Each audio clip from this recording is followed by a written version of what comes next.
Pete Rose will start it off and play third base. Batting second, Ken Griffey, right field. Joe Morgan will play second base and bat third.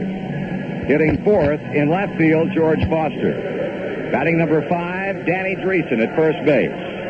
Johnny Bench will bat sixth and catch. Davey Concepcion will hit seventh and play shortstop. Batting eighth in center field, Cesar Geronimo. And batting ninth and pitching, left-hander Fred Norman. Again for the Reds, it's Rose at third, Griffey in right field, and Morgan at second base. Foster in left, Dreesen at first, Bench catching. With Concepcion at shortstop, Geronimo in center field, and Norman on the mound. Now with the Reds on the field, the playing of our national anthem.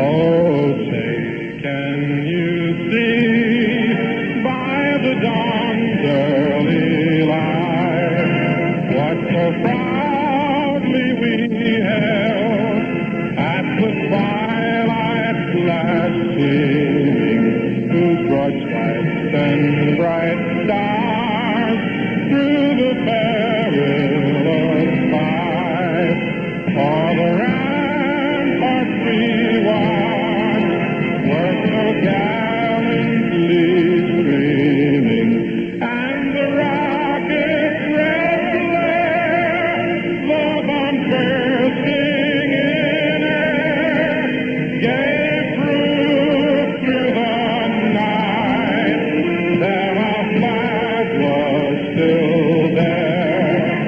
Oh, say that star-spangled banner yet wave o'er the land of the free and the home of the brave.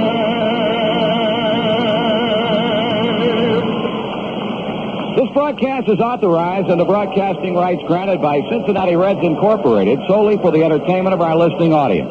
Any publication, rebroadcast, or other use of the descriptions and accounts of this game without the express written consent of Cincinnati Reds Incorporated is prohibited. The announcers on this broadcast are employed by the Cincinnati Reds Incorporated. Reds 4-7 as we start play, and this our first businessmen special of 1977. And taking on the hottest club in baseball at this time, the division-leading Los Angeles Dodgers. Their 7-3 conquest of our club on Monday night gives them 8 wins in 10 games. They lead the pack by 2.5 over Atlanta, while the Reds are 1/2 game out of 5th place, 4.5 games behind the Dodgers, and a half game behind 5th place San Francisco. L.A. jumping out in front early Monday night, 7-0 before the Reds offense came alive. A Rose homer in the 8th with a man on, a Dreesen homer in the 9th. Made the final spread 4 runs, and Joe, hopefully Freddie Norman can jack up a big day this afternoon and get us back on the left side of the ledger.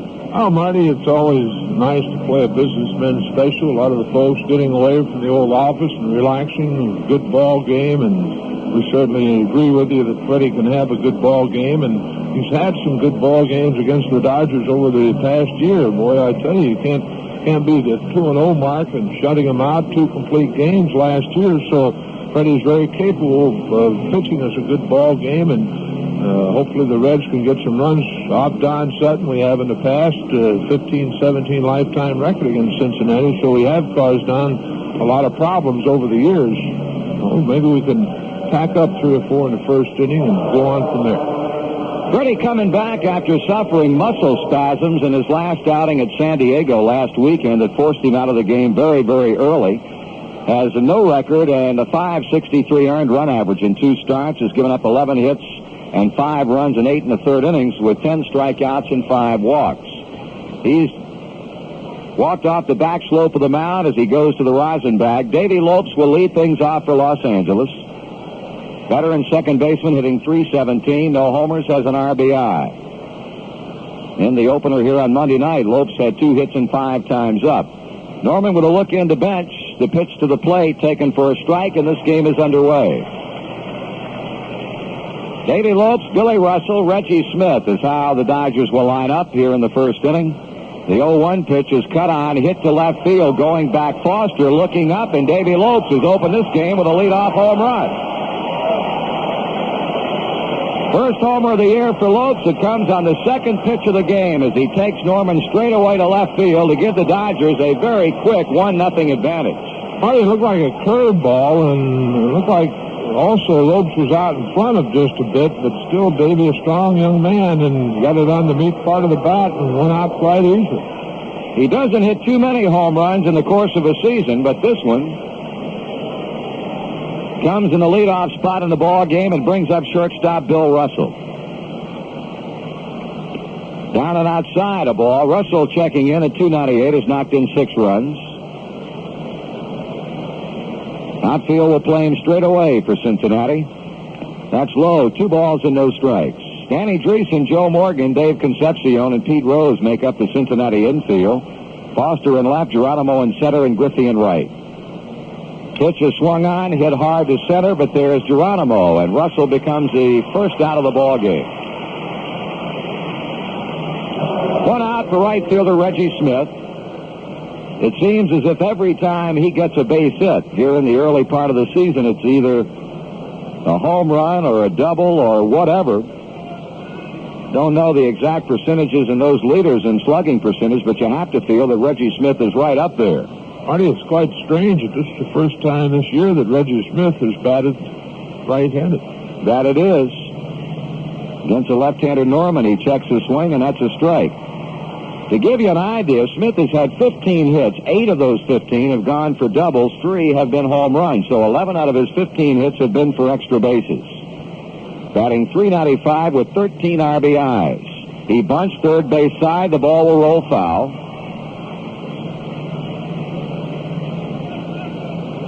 A run in, 1 out. Nobody on base, and Reggie Smith with a 2-strike count. Norman did indeed knock off L.A. twice last season. Both times he went the distance, shutting him out 6-0 with a 4-hitter on the 22nd of June, and then knocking him off on August 5th, 3-2. And ironically, both of his decisions came over the man he's facing today in right-hander Don Sutton. Then sending out the sign, and Norman in with a strike 2 pitch to Smith. Line foul at third base. Ron Say is on deck.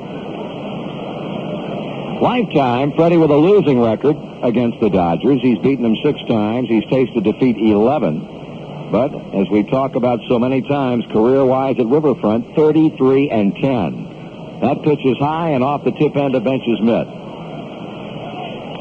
Ball and 2 strikes on Reggie Smith. Davy Lopes opening the game with a home run on the second pitch. Billy Russell lining out to Geronimo in center.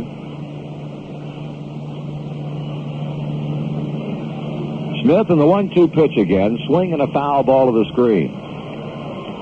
We'll be off tomorrow, but we'll be flying to Chicago late tomorrow afternoon. We'll open up a 3-game series at Wrigley Field on Friday. Pat Zachary, Bill Bonham will be the opening game matchups. Saturday, Woody Fryman against rookie Mike Krukow or Willie Hernandez, a couple of Cub rookie pitchers. Fastball up 2-2. And then Sunday, to round out that series, Jack Billingham will duel Ray Barris. Then Monday, Tuesday, and Wednesday of next week, we'll be in Atlanta for 3. 2-2 delivery. High and inside. Norman was out in front. 2 strikes on Smith.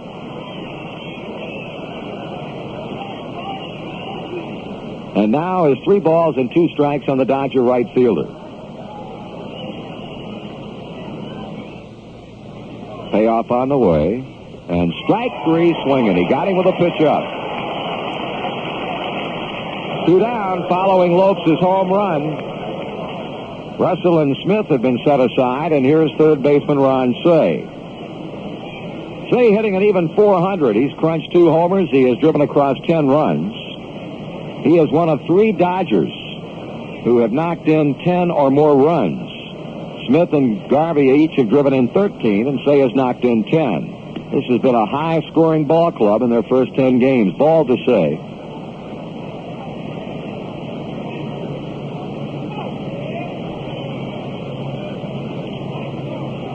Stockley built right-handed batter.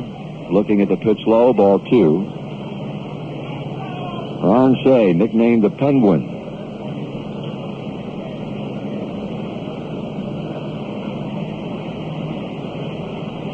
Norman behind, 2 balls and no strikes, and now a pitch away from losing Say to a walk as he misses high and outside with a fastball. Goes deep at third, maybe 4 or 5 steps off the line. Concepcion pulled toward the hole at shortstop.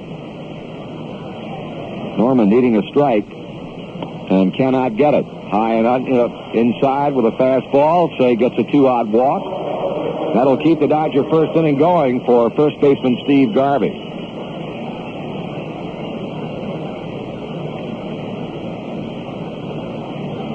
Garvey hitting at .302, had a big night Monday night with 3 hits. Single, double, home run. His home run pretty much put it out of reach in the 7th inning with a couple of men aboard, and he hit it the other way. Has 3 homers on the season. Norman checking Say at first base. Now to the plate with a pitch. Garvey way out in front. A strike swinging.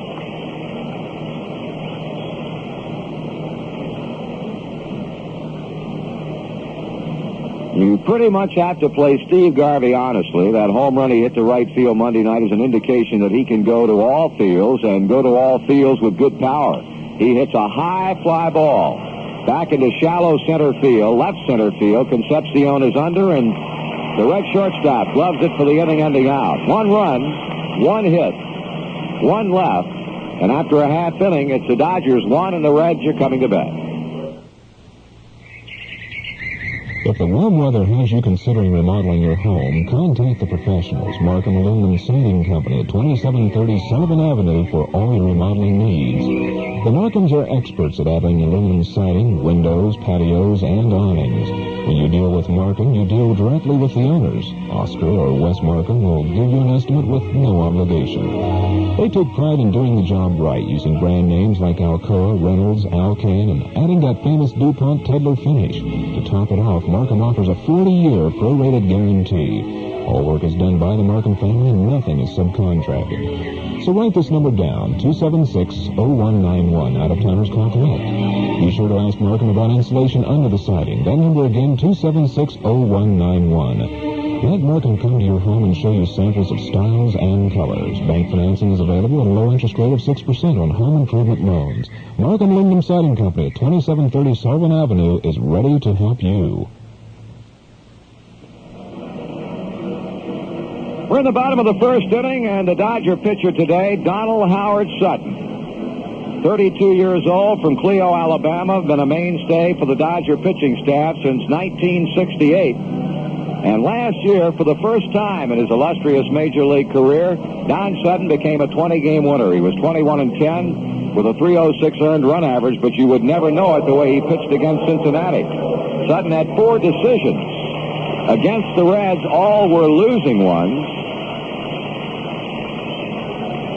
Got beat 5-3, got beat 9-0, 6-0, and 3-2. His last win over the Reds was 5-3 on the 27th of July back in 1975. Losing record versus Cincinnati lifetime, 15 wins and 17 losses. Pete Rose, who hammered his first homer of the year Monday night, leads off against Sutton. The pitch to him is taken high a ball. Rose batting at .308 with that 1 homer and 7 runs batted in. Ken Griffey, Joe Morgan will follow. Dodgers leading 1-0. This one bounced to third. Say collars it about even with the bag, and his throw is in time to Garvey to retire Pete. Ken Griffey with 1 out. Kenny was 0 for 4 in the opener of the series. His batting average dipping under the 300 mark. It now stands at .298. Has hit 2 home runs and has 7 RBIs to his credit. Sutton has won a game he has not lost. He shows an ERA of 1.69, making his 3rd start of the season. Gets a breaking ball in for a called strike.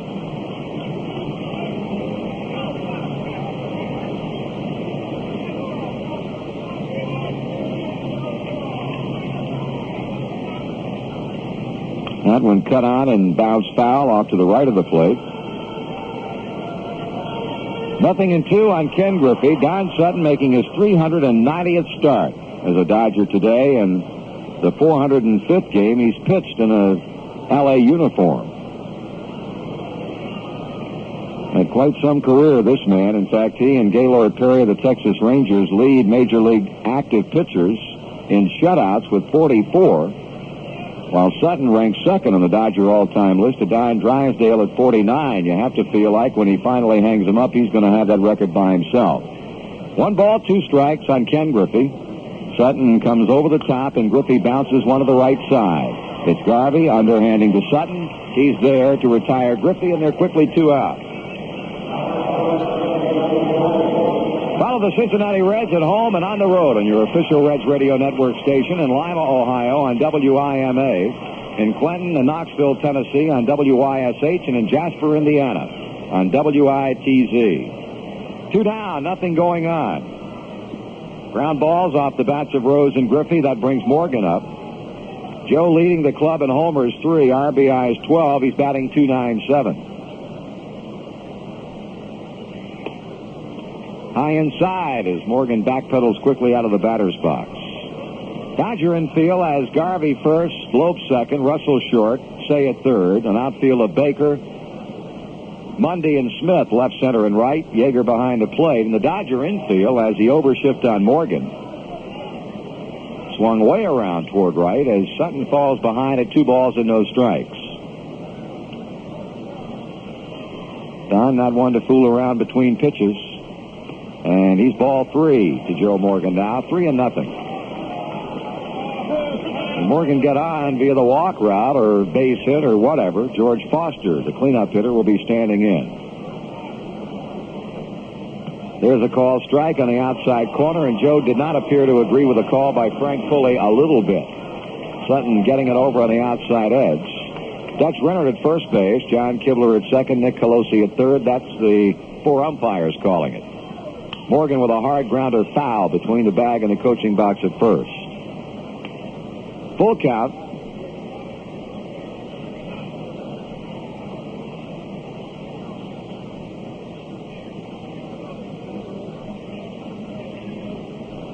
Sutton rubbing up the new baseball now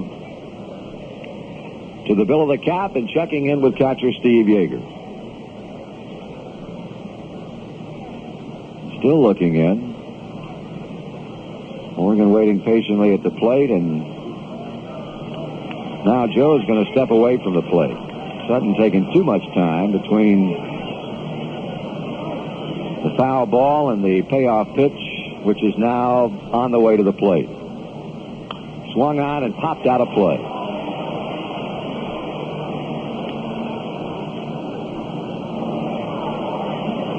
Interesting to note, in Don Sutton's last 13 wins, that covers a couple of years, he has not allowed more than 2 runs to the opposition in any of the wins. The 13 wins, the opposition has scored just 14 runs total. That is an amazing statistic unto itself. There's ball 4, missed with a breaking ball outside. Joe Morgan becoming the first Cincinnati base runner as we trail 1-0 in the home first inning. It brings up George Foster. Foster off to a slow start. He's knocked in 10 runs, but has hit only 1 homer in the first 11 games and is batting but .231. He and Johnny Bench both getting off to very slow starts, and as Sparky Anderson very candidly comments, if the big boys don't hit, we die. Here's a call strike.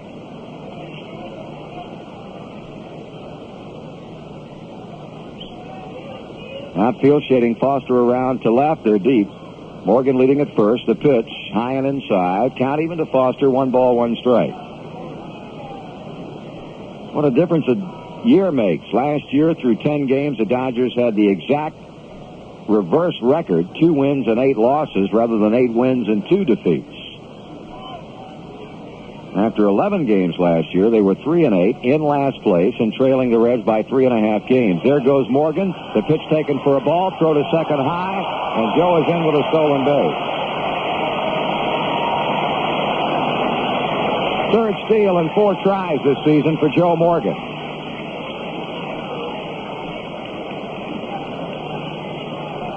Two balls and a strike on Foster. Base hit now now of any distance, and we can tie her up.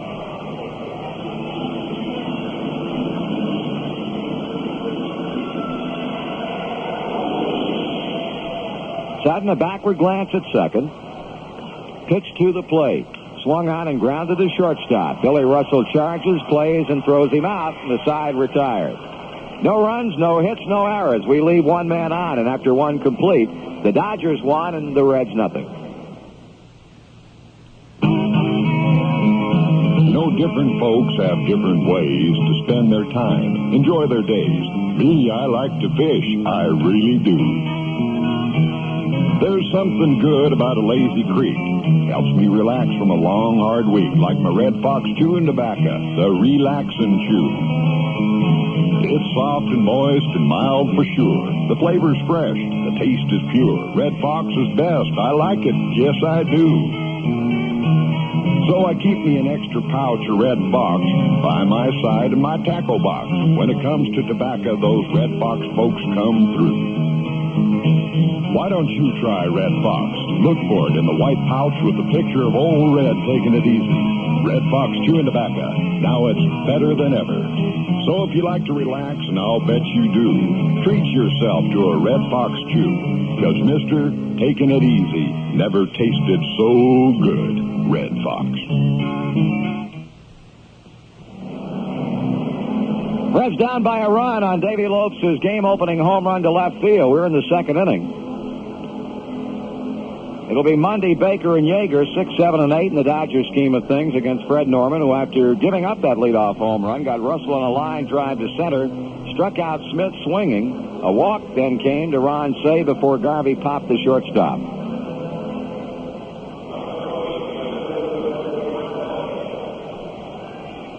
Rick Mundy batting .270. His one home run won a game for the Dodgers at Dodger Stadium last week. He's driven in 3 runs, was 0 for 3 on Monday night.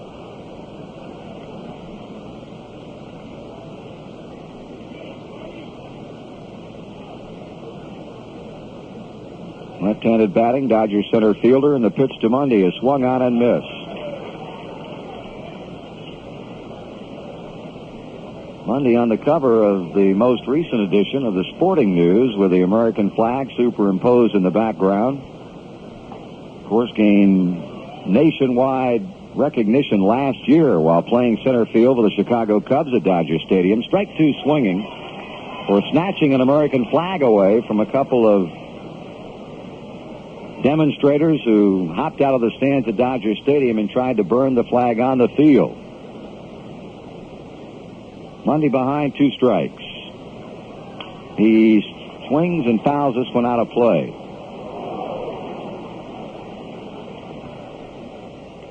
Rick with his 3rd big league ball club with the Oakland A's when he signed as a #1 draft choice of Arizona State, coming to the Cubs in 1971, and now in his first year with the Dodger team.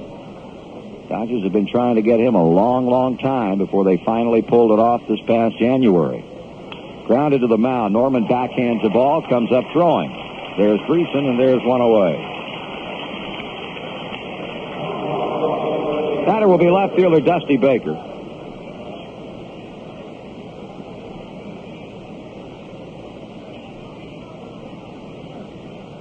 Baker hitting .303, has homered once, has driven in 5 runs. Was up 3 times in the series opener, had 1 hit.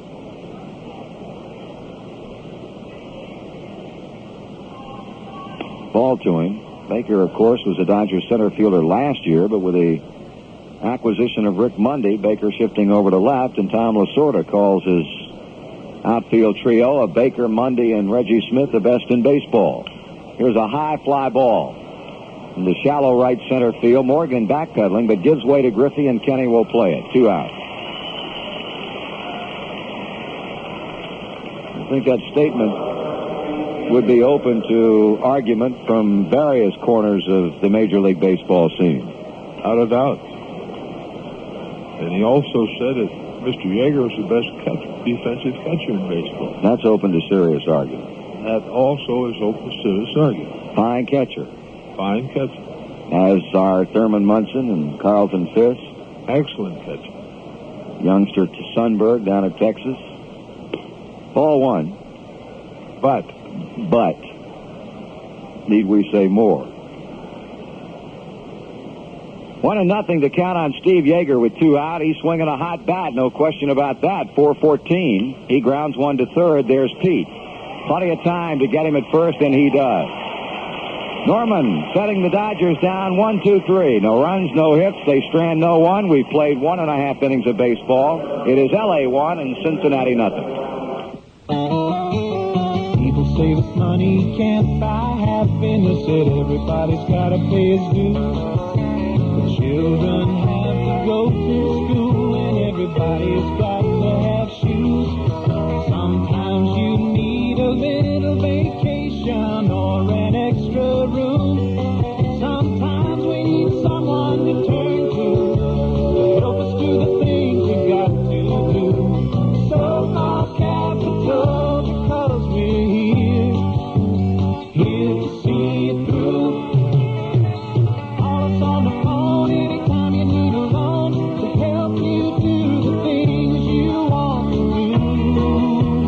So-called capital, because we're here to see it through. Check the white pages of your phone book for the nearest office of Capital Financial Services.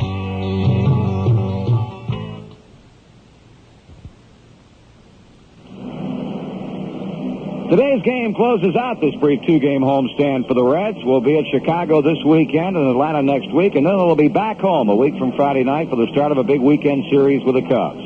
After that, it'll be 2 weeknight games with the Cardinals, and looking ahead into May, the Giants, the Pirates, the Mets, and the Braves will be at Riverfront. Purchase your tickets in advance at the Reds ticket agency nearest you. In Dayton at Reich's downtown, and Columbus at all Central Ticket Office locations, including area Sears stores. In Indianapolis at Ross and Babcock, and in Louisville at Allied Sporting Goods stores. Here's a man who doubled and homered in 4 times Monday night, Danny Dreesen, for openers in the home half of the second inning as the Dodgers lead 1-0. Pitch to Dreesen is letter high for a strike. Danny, batting 167, has driven in 3 runs. That home run, a shot to deep right center field off Mike Garman in the 9th inning, was his first of the year. 1 ball, 1 strike.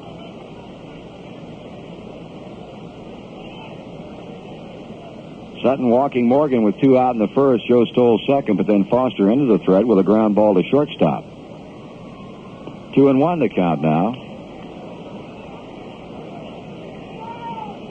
Johnny Bench on deck.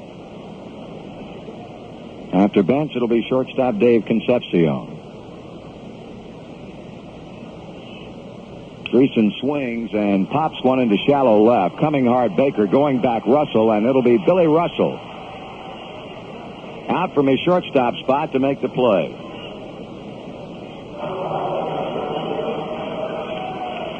Bench will step in with 1 out.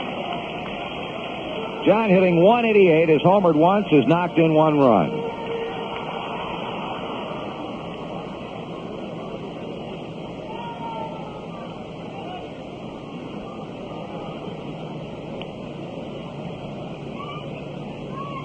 These 2 guys have hooked up many, many times throughout their respective big league careers. Bench checking his swing, a strike. Remember a home run that Bench hit? The only hit that the Reds had against Sutton in a game at Dodger Stadium a couple of years ago. There's a called strike. And a home run that John hit off of him to win a game for the Reds, 3-1 at Dodger Stadium. And some very, very interesting moments in their one-on-one confrontations. Bench in a 2-strike hole. He hammers one by Ron Cey down the left field line. In the corner goes Baker. Bench heading towards second as Dusty has trouble running it down and finally returns it to the infield. That ball went to the corner and then skidded along the base of the left field fence out towards center. Johnny Bench with a 1-out double, our first hit. Marty, Don Sutton very upset with himself. I think he was probably throwing a slider and wanted it really bad off the plate, or maybe a fastball in, but it looked like a slider that hung out over the plate, and Don really upset after he... In fact, I think before John swung the bat, Sutton was giving himself a trouble, and that happened. That's a tying run with Concepcion standing in. Davey takes a pitch outside. So each team here in the first inning and a half plus have had a hit. Lopes a home run for the Dodger run, and now Bench standing at second with a one-out double. Strike is called. Sutton an even count of 1 ball, 1 strike to the Red shortstop Dave Concepcion.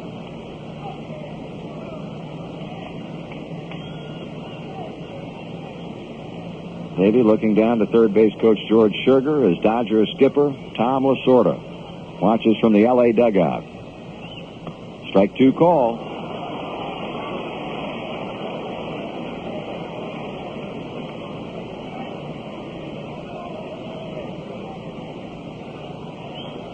Geronimo on deck. 1 ball, 2 strikes. Don Sutton against Concepcion. Davey batting .293 has driven in 2 runs. The pitch. Swung on, hit in the air to left field. Baker calling, waiting, and he makes the catch. Oh, that pitch Don got away with. He did almost the same thing on the pitch that Bench hit, and that was a hanging breaking ball, and had Davey out in front just a bit, but Sutton not at all happy with the pitch. But he's out. And that's the second out of the inning. Second straight inning, the Reds have had a runner at second base. Sutton got out of the first inning unscathed and now faces Geronimo with 2 out. Chief hammers 1 foul at first base. Got good wood on that ball. It ricochets off the wall down by the Reds dugout. Or to the bullpen. Sutton out in front, 1 strike.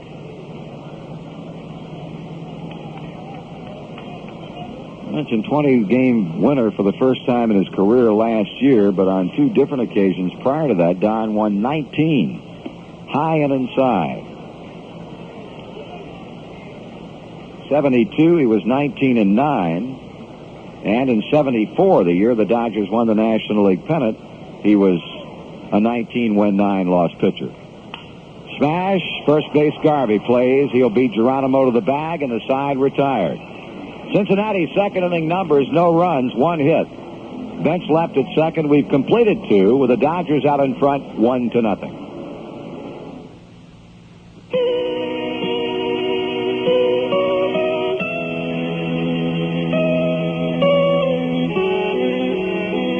How do you explain the fact that of the 10 largest breweries in America today, Stroh's is the only one that is still family-owned and family-run? We believe it goes back to a way of thinking that has been passed down from one generation of Stroh's to the next for more than 200 years. To the Stroh family, brewing is more than just a way of making money. It's something they were brought up to become personally involved with and to take personal pride in. Because beer is a living thing that has to be looked after by someone who really cares about it. That's the way the Strohs run their brewery today. We think the real beer lover will appreciate it.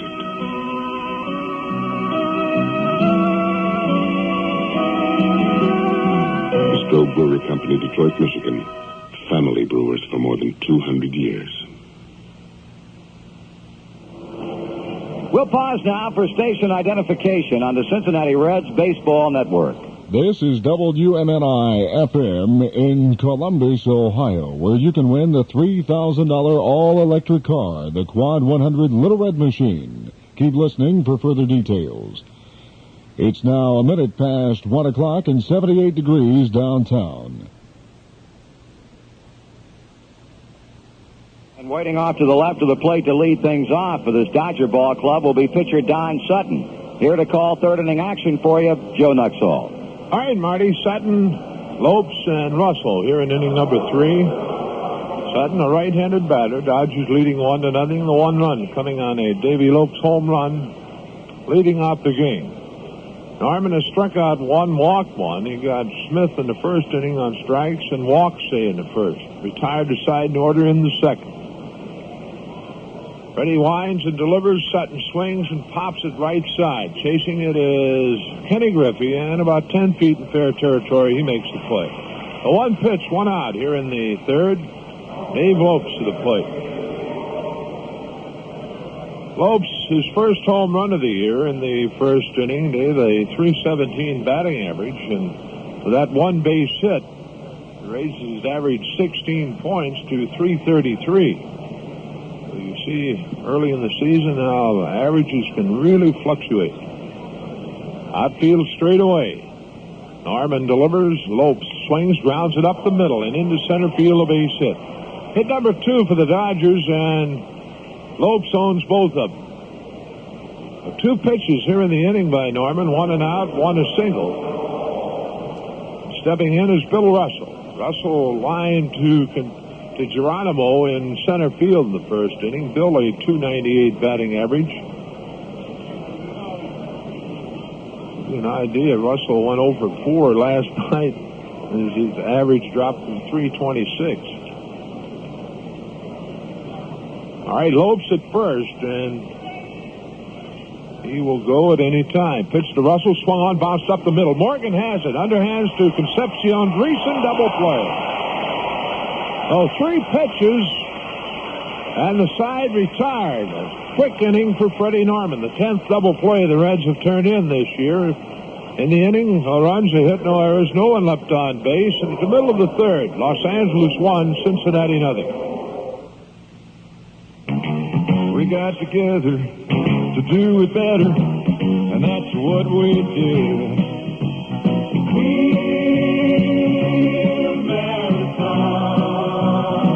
When the Marathon Oil Company was put together, it was put together right. Because the whole idea behind Marathon was to do the job better. So Marathon got the best oil people, and the best pipeline people, and the best refining people, and the best service station people, and put them all together to do it better. We got together to do it better. That's what we did. Real Marathon. We got together to do it better.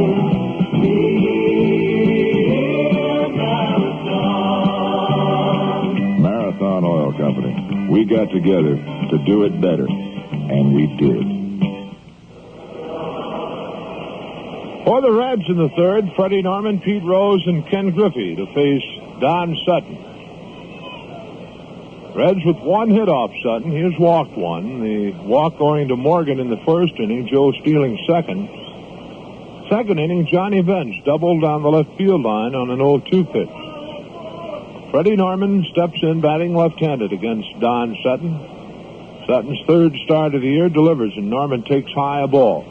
Looking at Don Sutton's career record against the National League, he has a losing record against 2 other ball clubs, 3 altogether, including the Reds. There's a strike to Norman. His best record is 23-10 against the Atlanta Braves. Norman looks down low. It's 2-1. Against the Giants, a losing record, 18-22.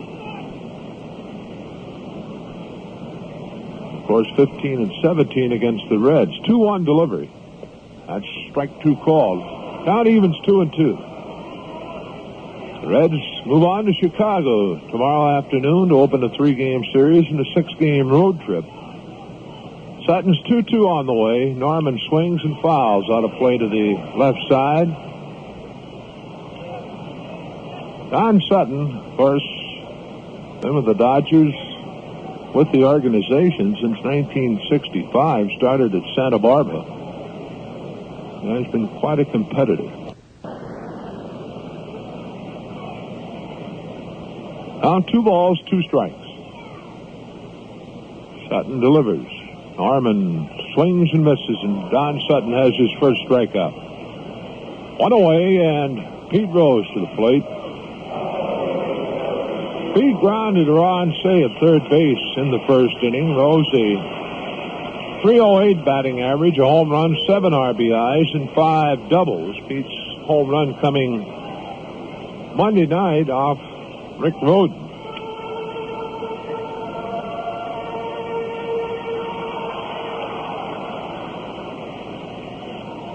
Sutton delivers, Rose swings and bounces it to Garvey at first. He waves Sutton away, goes to the bag, and 2 out.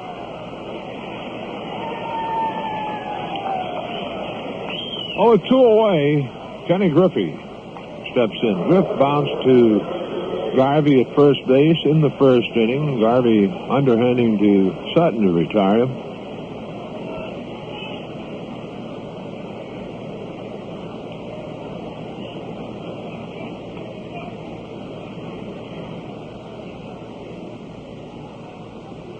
Looking at, as we said, his career records against ball clubs, his worst record is against the Chicago Cubs. 9 wins and 16 losses for Sutton. His first pitch, a curveball, low and inside to Griffey, a ball. Ron Say at the end line at third base and well off the third base bag. Sutton winds and delivers, curve, gets the outside corner, a called strike. Sutton dropping one on the outside.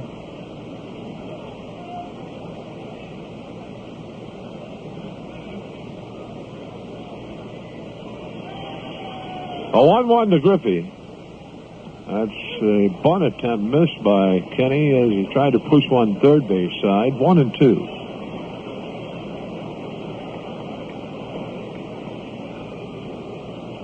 Two out, bases empty. Dodgers leading 1-0. Third inning.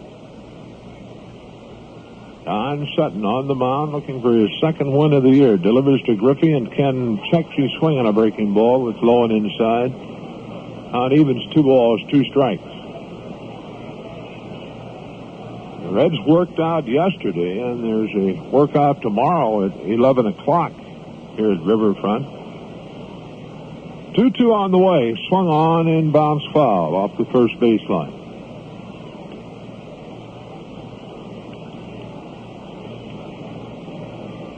Morgan on deck.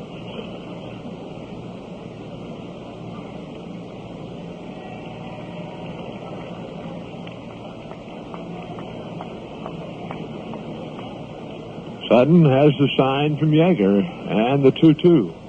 High and inside, full count. Sutton has walked 5, working 16 innings coming into the ball game this afternoon. He struck out 8. Sutton's payoff on the way. Griffey swings and grounds it to Yeager, or to Garvey rather. Backhands, underhands to Sutton, and that's it. So fine play by Steve Garvey, backhanding the ball and going on to Don Sutton. So the side out in order, nothing across, and after 3 innings, Dodgers 1, Reds nothing. Cable TV program tells you all you want to know. Every channel, every program, every day. Cable TV program tells you all you want to know. If it's on the cable, it's in Cable TV program. There may be more on the cable than you know about. Subscribe to Cable TV program and you have every second on every channel accounted for. All the movies, all the special shows and sports events, all the information on all the extra programs you've got your cable to get. In our other cities, we found out what people want to know about Cable TV, and now all of it is in Cable TV program. That's why there's a satisfaction guarantee on every subscription. Cable TV program tells you all you want to know. Every channel, every program, every day. Cable TV program tells you all you want to know. Every channel, every program.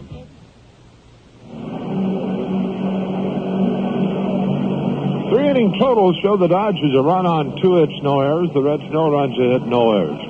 For Los Angeles in the 4th inning, it'll be Reggie Smith to lead it off. Back with the action, Marty Brenneman. Smith represents the only strikeout that Freddie Norman has had through 3 innings. Freddie punched him out swinging in the first. Dodgers into Riverfront for the first time this season. They'll be back in June 24th, 5th, and 6th. That'll be a 4-game series with a doubleheader to be played on June the 26th. And then, of course, we'll have one more trip back into Cincinnati during the 77 season. That'll be coming up in September. They'll be in for a weekend, the 9th, 10th, and 11th. So the next 2 trips in for this Dodger Ball Club will be over weekends, June 24th, 25th, 26th, and September the 9th, 10th, and 11th. Smith is in and waiting. Norman delivers, and the pitch is down and in, a screwball. Ball 1.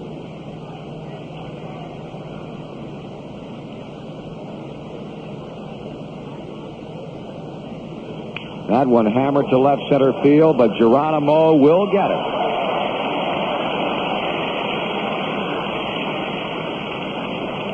Reggie Smith flying to Cesar Geronimo, who makes a loping catch in left center, and now Ron Cey, who, while Smith has had the only strikeout chalked up in Freddie Norman's column, Ron Cey has received the only walk that the Reds left-hander has given up.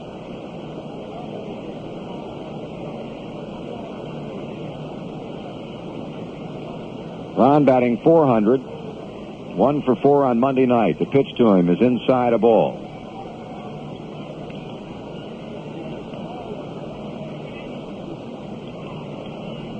What a good crowd here today for our first Businessmen Special of 1977. Inside, ball 2, 2 balls and no strikes. Our next Businessmen Special will be coming up next month on the 18th of May against the Pittsburgh Pirates. 2-0 pitch. That's a call strike.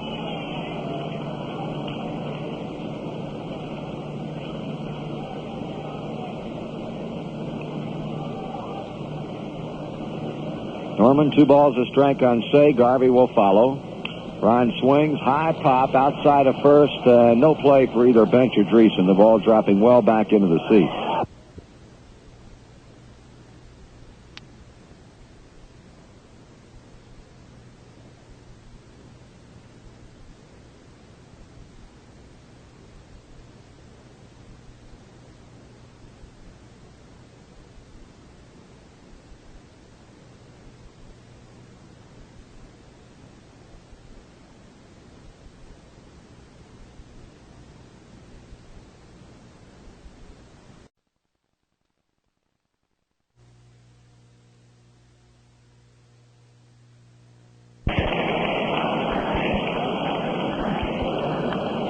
Got some other afternoon games in the National League. Pittsburgh will be at Montreal. Starting pitchers Jim Rooker and Gerald Hannes for the Expos. Cardinals will be hosting the New York Mets. Eric Rasmussen against John Matlack. And the Phillies play at Wrigley Field in the Cubs with Larry Christensen dueling Rick Russell. Tonight, San Diego's at Atlanta. Braves got them 4-1 last night behind Dick Ruthven. Tonight, good pitching matchup. Randy Jones against Andy Messersmith. And the Giants at Houston with Ed Halicki going against rookie Mark Lemongello. Swing and a miss. Freddie got Cey fishing for a pitch out away from him to chalk up his second strikeout. Garvey, the 2-out batter, he sent a high pop that Concepcion brought down in the first inning. In the American League, the Yankees will try and break a 5-game losing streak, the last 2 of which have come to the expansion Toronto Blue Jays, a day game at Yankee Stadium. Don Gullett 0-2 against Steve Hargan 1-0.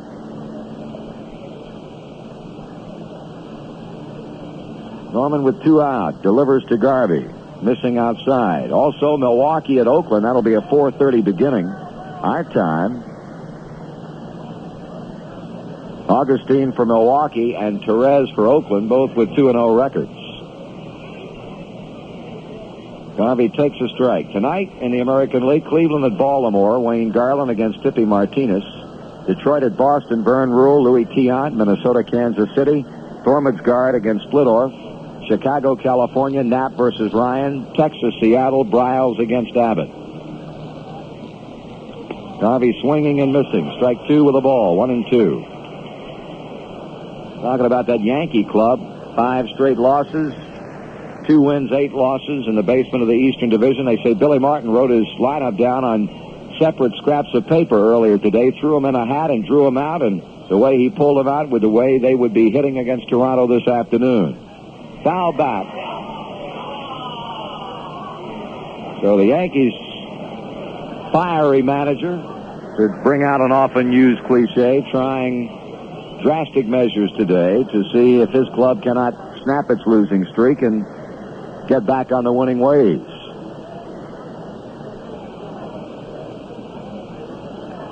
Norman attempts to 1-2-3 the Dodgers in the fourth inning, and 1-2 on Garvey as he exchanges baseballs with plate umpire Frank Pulley. L.A. a run in the first inning on Davey Lopes' leadoff home run, and that's the only time either team has dented the plate. Norman sights aside. He kicks, he throws. Garvey swings and just gets a piece of the ball to stay alive.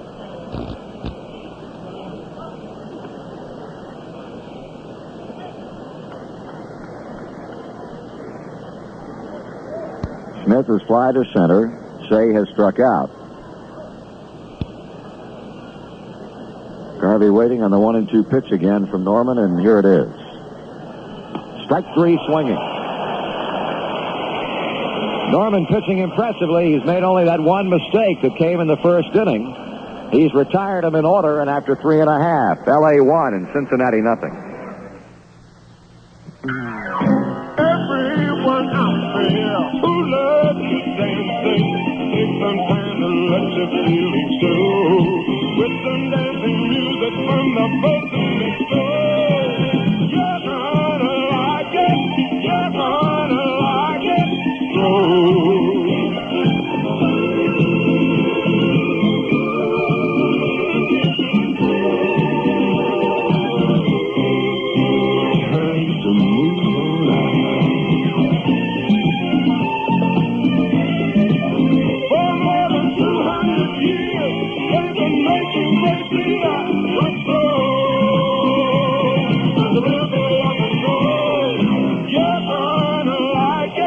One beer lover to another stroke.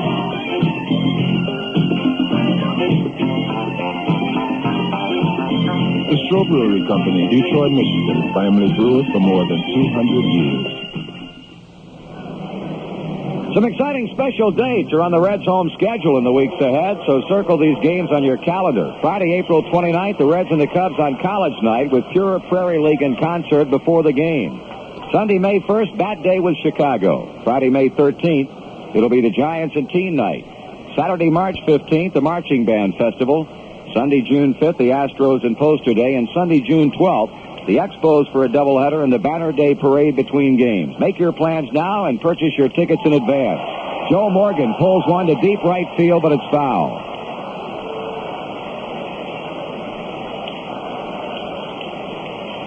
Joe back for his second crack at Don Sutton as we go to the home fourth inning. He had a walk and a stolen base in the first.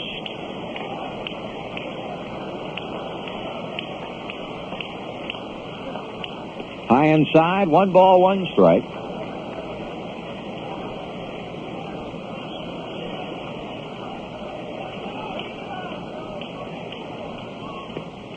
That's too much inside. 2 balls and 1 strike. We've had but 1 hit. That a double in the second by Johnny Bench. Morgan, the only other base runner with the aforementioned walk. Joe ahead, 2 balls and a strike. Sutton delivers and misses with a breaking ball outside, and it's 3-1. Well, we talk about the fact that Davey Lopes makes things happen for the Dodgers. This man can make things happen for Cincinnati if he can get on here. Pitch. There's ball 4 high, and Morgan has walked for the second successive time.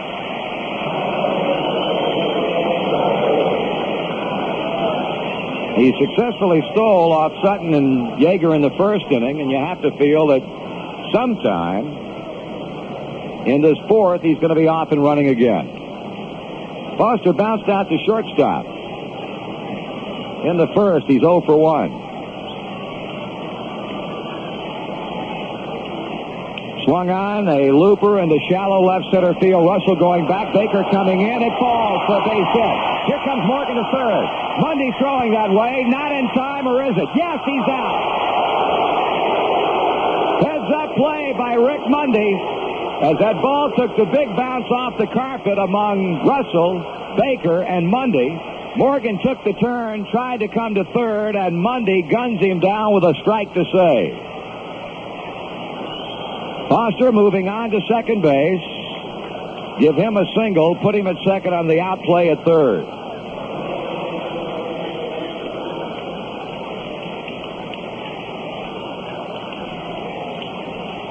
One out for Danny Dreesen, who popped out to shortstop in the second.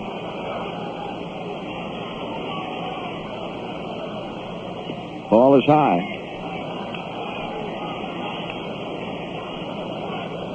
You gamble sometimes and win. You gamble sometimes and lose. That time, Morgan was cut down on a perfect throw from Rick Mundy to Ron Say.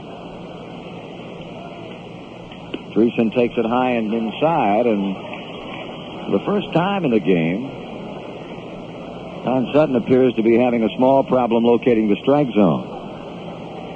Behind is Dreesen, 2 balls, no strikes. Foster out at second, represents the tying run.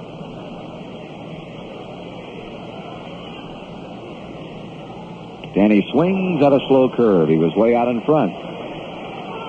2-1.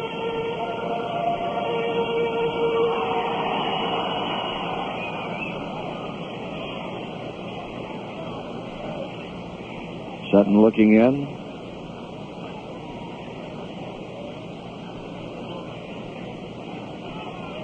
Now the stretch, backward glance at second. Pitch. Ground ball right side. Lopes flips to Garvey, 2 down as Foster moves to third. Johnny Bench, who doubled down the left field line in the second for the first of what has thus far been a 2-hit afternoon, now faces Sutton with Foster 90 feet away with a tying run.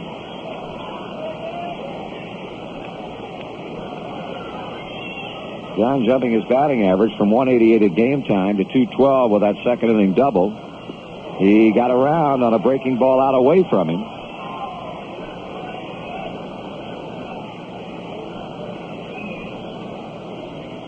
Dodgers 1, Cincinnati nothing. 4th inning in our first Businessmen Special of 1977 here at the stadium. Up high, 1 ball, 1 strike to Bench.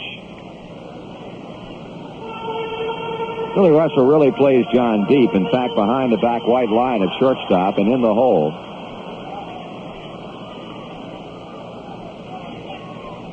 One pitch. Swung on and hit into center field. Mundy calling for it and will make the catch to end the inning. So for the Reds, no runs on 1 base hit, no errors and 1 stranded. We've completed 4, and it remains a 1-run affair. The Dodgers 1, the Reds nothing. In baseball, the winning team has professionals with plenty of hustle and willing to do the best job possible. The people that make up Clark Lift of Columbus feel the same way. They're proud of having the best name in lift trucks, Clark. Clark Lift of Columbus is made up of professionals too, and each salesman and serviceman is ready and willing to do the best job for you, the customer. Each employee at Clark Lift is part of the team, and it's a winning team with plenty of hustle. For new or used lift trucks, or if you want to lease or rent, go first class with the winners, Clark Trucks and the whole Clark Lift of Columbus team. Clark Lift of Columbus serving all of Central Ohio at 850 Harmon Avenue. Remember, you don't just buy a lift truck, you get the whole Clark Lift of Columbus team. See Clark Lift, the Clark dealer with plenty of hustle at 850 Harmon Avenue.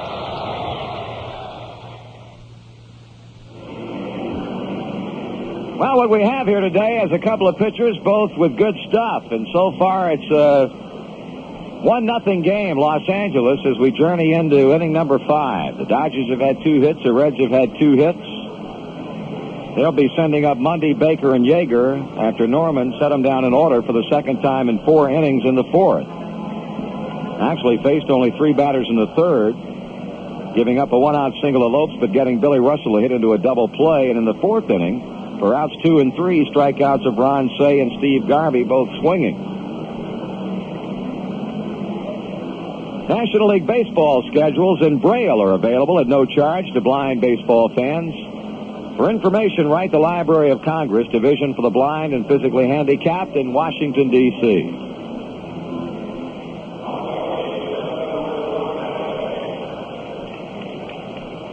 Mundy tapped back to the mound in the second. Second time in the game that he has been a Dodger leadoff hitter.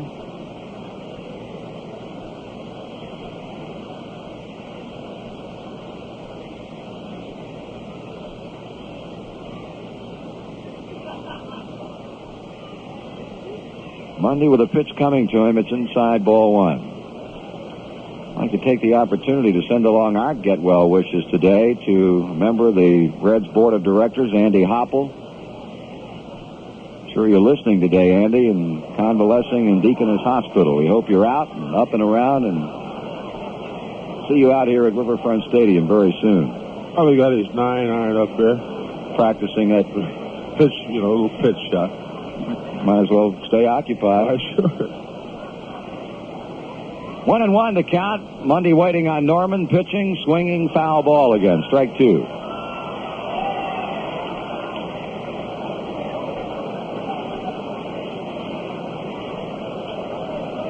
Dusty Baker standing in the on-deck circle as Rick Mundy goes to war against Freddie Norman, leading off the Dodger fifth.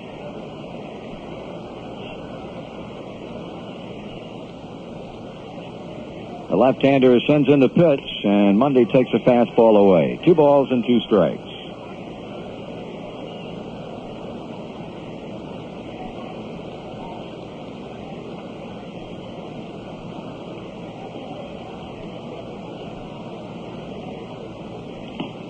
Just missing with that delivery. So Freddie full on Mundy at 3-2. A couple of late scores from last night. The Angels defeated Chicago 11-2. Toby Harrah cracking a ninth-inning 3-run homer for the game winner as the Rangers defeated the Seattle Mariners 3-1. 3 balls, 2 strikes. Pitch swung on in line to left center field. That's a base hit. Third hit for the Dodgers. First for Mr. Mundy. That's a leadoff single that brings up Dusty Baker.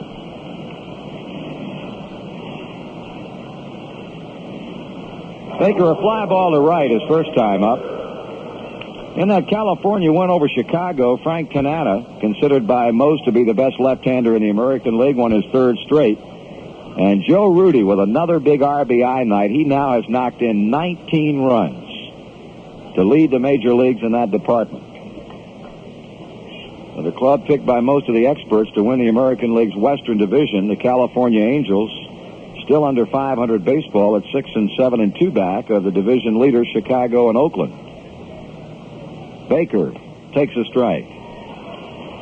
In the National League East, the Cardinals a game back now of Montreal. Surprising early season leader under new manager Dick Williams. 6 of 9 they've won, while Cardinals have taken 7 of 11. And the Mets only a game back at 6-5. Swing and a foul tip to bench's mitt. Strike 2. In the East, Alex Grammas has that Milwaukee club playing out-of-sight baseball. They're 7-2 and game and a half up on both Toronto and Cleveland. So the division leaders in the Western Division, Chicago, Oakland. In the East, Milwaukee. In the National League, the Dodgers and the Expos. 0-2 the count. Baker checking his swing. It's inside and it's a ball.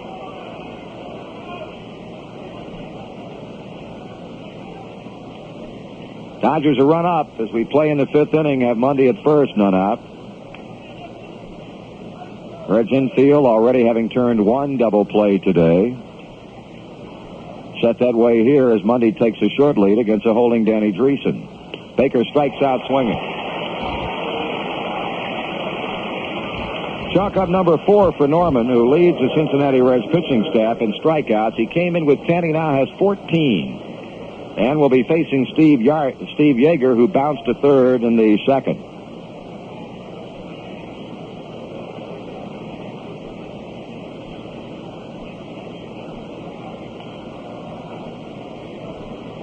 Yeager batting .400.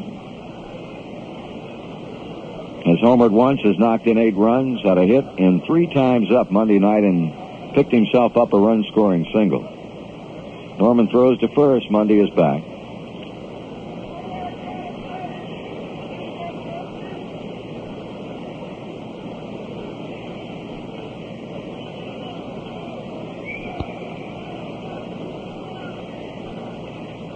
pitch to Yeager. Swung on ground ball, slowly hit to third base. Rose with a tough play. His throw is in time to get Yeager as Mundy moves on to second base. We'll pause now for station identification on the Cincinnati Reds Baseball Network. I am the Quad Father. And I am Steve Cantrell, inviting you to join us for the very best in music always, right after the game, here on WMNI-FM, Columbus, Ohio. Pitcher against pitcher as Don Sutton moves into the batter's box with Rick Mundy representing run number 2 for the Dodgers in the game.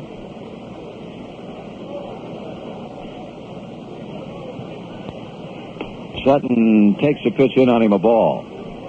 Scoreboard stumper today. Don Sutton ranks second on the Dodger all-time list for most career shutouts. Who holds the club record? Can't see anything. I was looking at it a while ago. Here's a chopper off to the first base side of the mound. Throw on to first from Freddie Norman to Danny Dreesen, and that's it for the Dodgers. No runs, 1 hit. Mundy left at second. We have gone halfway through this Wednesday afternoon businessmen special at Riverfront, and the score remains Dodgers 1, Reds nothing. Stay with the winners, stay with the champs. That's what you hear me say. Cons, Big Red Smokies, and Jumbo Franks. Eat 'em up any old way. J-A-H-M-S, spelled with a capital K. Big Red Smokies, serve 'em at night or any time of the day. And Jumbo Franks, beef and regular grade on a dinner tray. J-A-H-M-S, spelled with a capital K. Pop 'em in the pan, they plump up big, and that's the way they stay. Cons, Big Red Smokies, and Jumbo Franks. Eat 'em and holler, hooray! J-A-H-M-S, spelled with a capital K. Cook 'em on the grill and have some fun. Yes, sirree, I say. Cons, Big Red Smokies, and Jumbo Franks. Fine today, okay? K-A-H-M-S, spelled with a capital K. You can depend on Cons.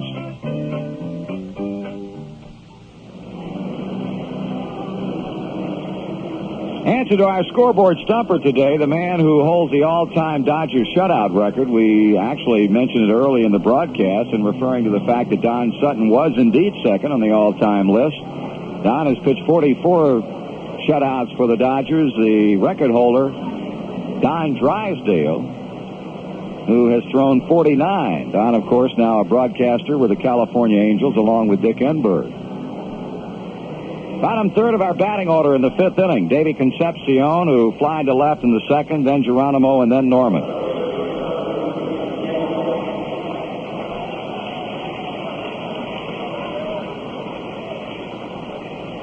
Davey coming up for the 2nd time in the game.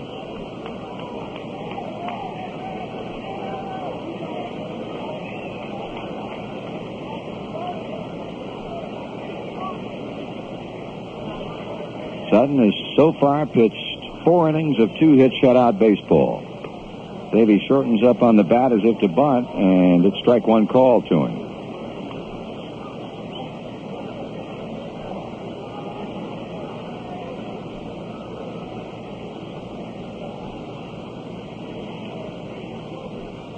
Swung on way out in front of a breaking ball that he slaps foul over toward the Dodger dugout.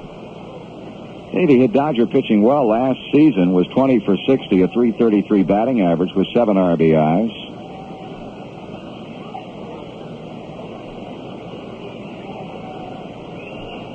That is 0 for 1 today and now 1 for 5 in the series. Pitches up. 1 ball, 2 strikes. Dave Loeb's homer to begin the game for the Dodgers. Davey checking, pitch low, 2-2. That's been the only run. Reds looked like they had something going in the 4th inning when Morgan walked, and on Foster's dunker into shallow left center tried to go around to third base, but Mundy cut him down. Then Dreesen grounded out and Bench flied to center. Earlier, Bench had a 1-out double to left in the 2nd, but Concepcion flied to left field and Geronimo grounded to first. So Sutton has been able to rise to the occasion twice to keep the Reds from getting home the tying run. Ground ball, Shea up with it and throwing. 1 out.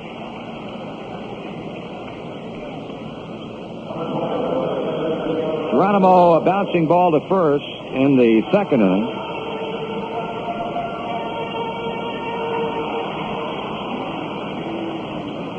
After this one, 3 straight day games for the Reds following an off day tomorrow. Chicago Friday, Saturday, and Sunday.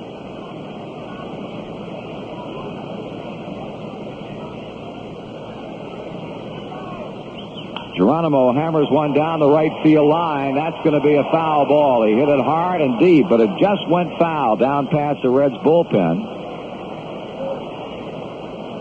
2:30 Cincinnati time. Our game time from Wrigley Field on Friday will be on the air at 2 o'clock with the pregame shows. 2:15 game time Saturday. 1:45 will be our air time.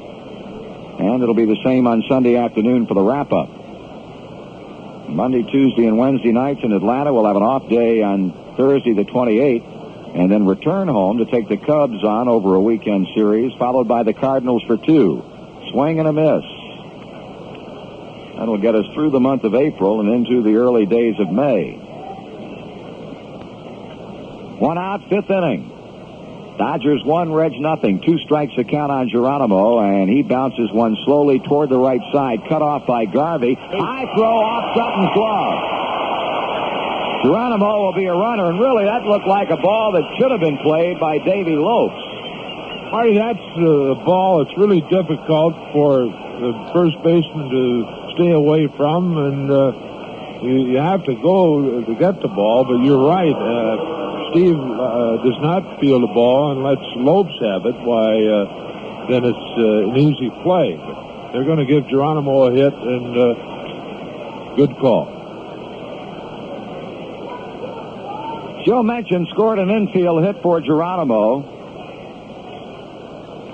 Well, the Reds and the Dodgers each with 3 hits, and here's Fred Norman as Ron Cey comes in from third looking for the bunt.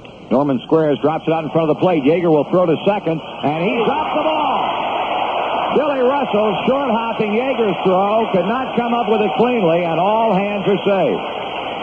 I think that's the case of Billy Russell. Not a good throw, and probably an error charge to the catcher.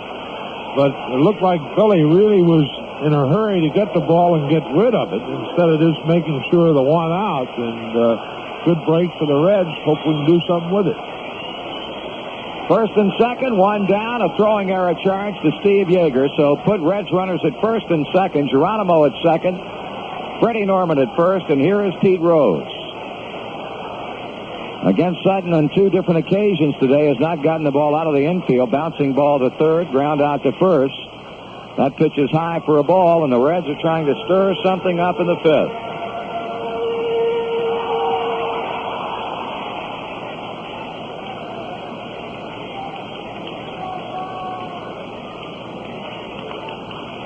Sutton checking the runners.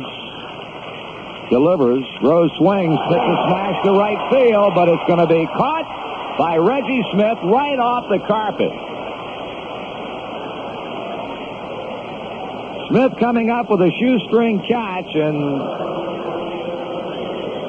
you can't hit a ball much harder than Pete just hit that ball, but had the misfortune of having the ball hang up long enough for Smith to make the play on it. 2 out.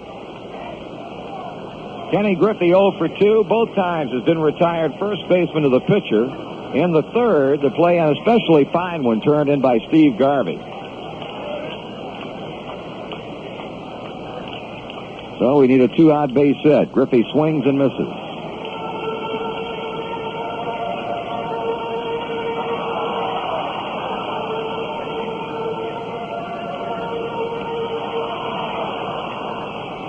Geronimo second, Norman first, 2 out. Sutton a strikeout in front of Ken Griffey. High inside. Yeager looked like he had an idea of throwing down to second, but as he came up firing, the ball popped out of his mitt. 1 ball, 1 strike.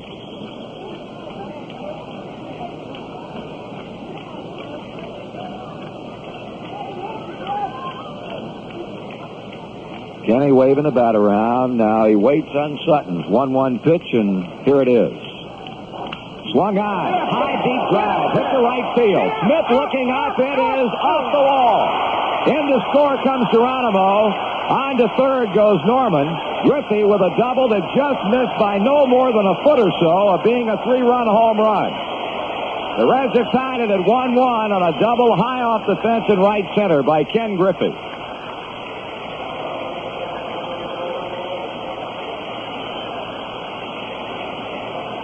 That'll bring to the plate Joe Morgan, who has been up twice and has walked both times. Little Joe with a 6-game hitting streak.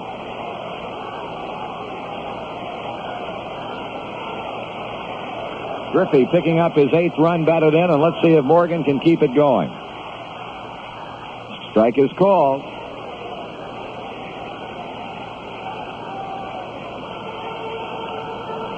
The mark of good ball clubs to take advantage of the opposition mistakes. The Dodgers did it Monday night, and the Reds have done it here in the 5th inning today. Check swing. Down and in a ball, 1-1. Infield hit by Geronimo, then Norman bunting out in front of the plate. Yeager throwing a low throw to second that Russell could not handle. And after Rose's line out to right, Griffey doubles in the tying run. High and inside, ball 2 with a strike.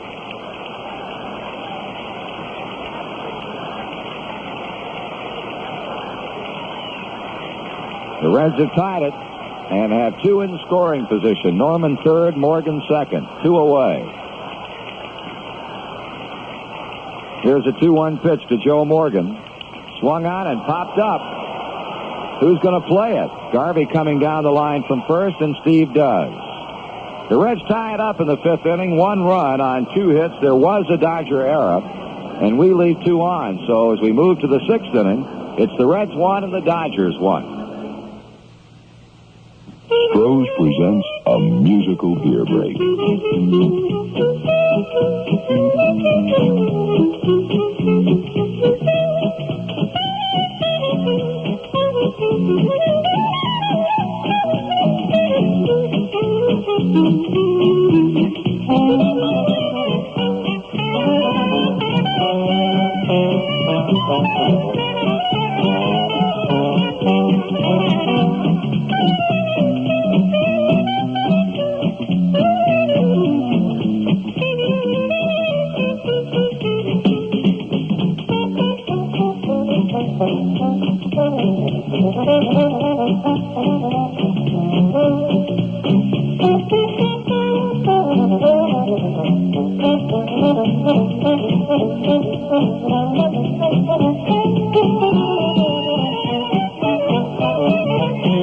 From one beer lover to another, the Stroh Brewery Company, Detroit, Michigan. We've got a brand new game as we move on to the 6th inning. Dodgers with a homer by Lopes in the 1st. The Reds tie it up in the 5th on Ken Griffey's 2-out double to right center field, getting Geronimo in.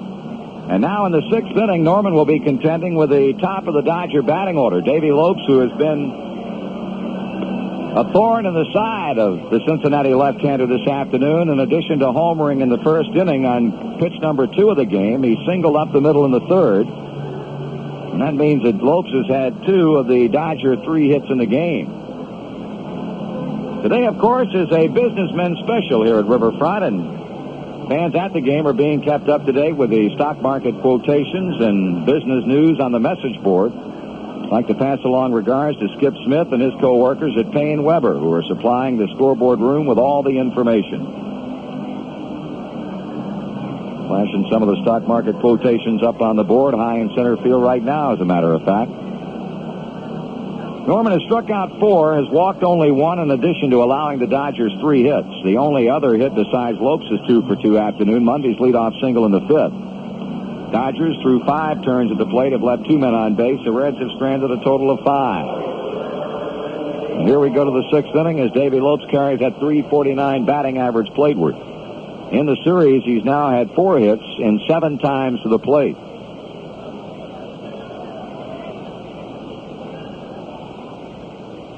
There are those who feel that if anybody breaks Lou Brock's single-season base stealing record, it will be this man right here. Pitches high to him, ball one. I don't think you'll get much argument over the last couple of years. Most people around the National League feel that Davey Lopes is, without question, the finest base stealer in our league. 2 balls, no strikes. Third base coach Preston Gomez goes through the sign ritual.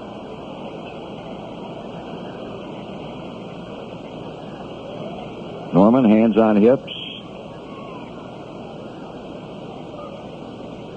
Stepping back onto the pitching rubber is behind the Lopes, 2 balls and no strikes. He comes to the plate with a pitch, and that is cut on and popped up. Back of the plate, Johnny Bench looking as it drops into the seats.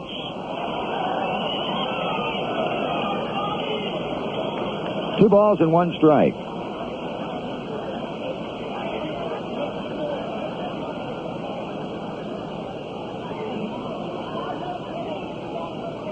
Yankee-Toronto game about to start up in Yankee Stadium. Steve Hargan, the Blue Jays starter, against left-hander Don Gullett. Ball 3. Pitch missing high and away to the right-handed batting Lopes.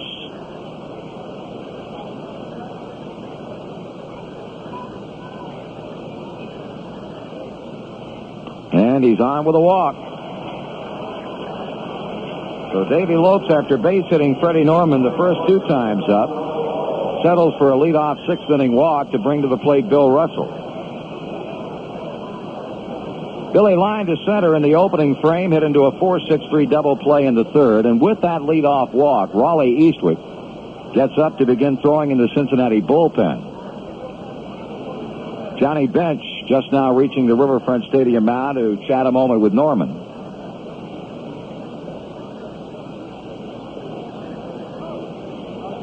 And in this 1-1 lockup, Rose is looking for Russell to try and lay down the bunt.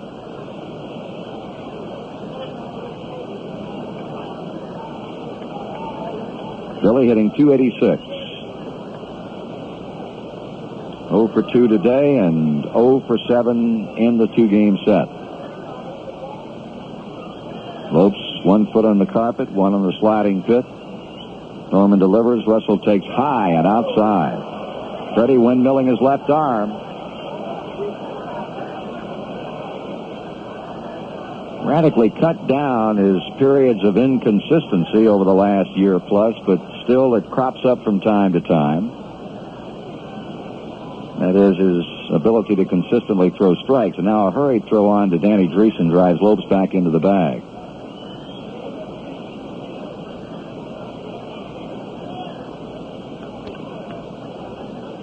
Nobody out, runner at first. 6th inning and a 1-1 tie. Throw to first again. Lopes back diving to the bag.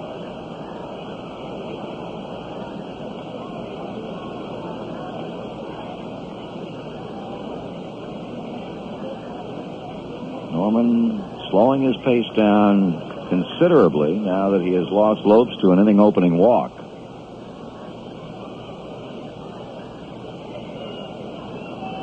Left-hander stretches, pitches. Russell swings and misses. A good fastball. You have to feel that when you get a Lopes on, or a Morgan, or a Brock, people with high base stealing percentages in a close game especially, it has to work on a pitcher's mind. Strike 2 swinging. Freddie throwing bullseyes in this situation to Billy Russell. 1-2. Lopes has stolen 8 bases in 11 tries. He was gunned down Monday night by Johnny Bench. Strike 3 swinging. Well, I'll tell you, Norman just flat blew Russell away. That's a 5th strikeout, and now Reggie Smith, who struck out in the 1st and in the 4th inning at a fly ball to center field.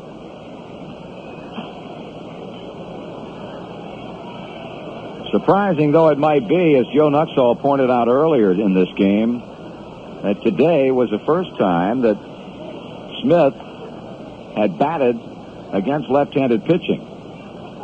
Throw to first. Coming into the game, he was 15 for 32 as a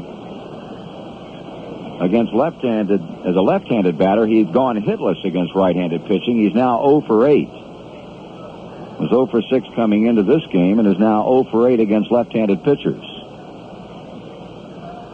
High and outside, throw to first. Not in time.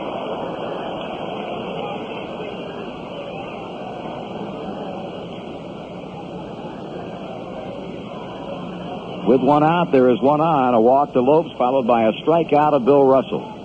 Eastwick active in the Cincinnati bullpen. The first time we've seen that today. And Norman continues to pay a lot of attention to Lopes.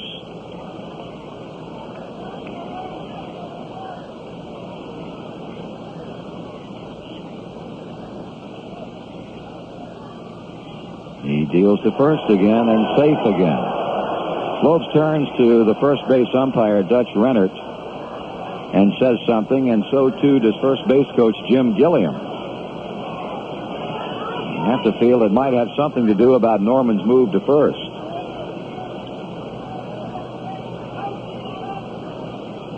And Davey continues to get the big lead, and Freddie continues to throw that way.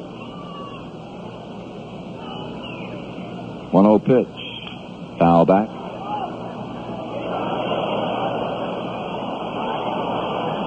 One ball, one strike, and a 1-1 score in the 6th inning. Marky Anderson a lot more active in the Reds dugout this afternoon. Normally he's sitting, but today standing down at the far end of the dugout and has pretty much been there while game action has been going on.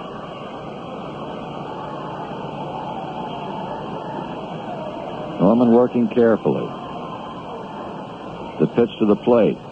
That's strike 2, and well, Reggie Smith tried to hold up on the swing and spun completely around on the strike pitch.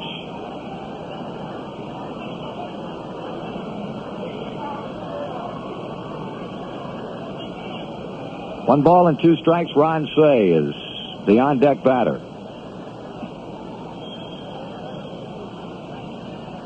Johnny Bench sending out the side, and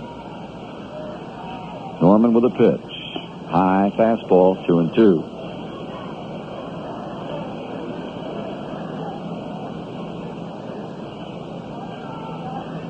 Dodgers playing their 12th game of the season, or their 11th game. They won 8 and lost 2. Their 5th game on the road. While the Reds are involved in their 12th game and their 6th home affair. 2-3 at Riverfront and 2-4 away from home. Strike 3 swinging.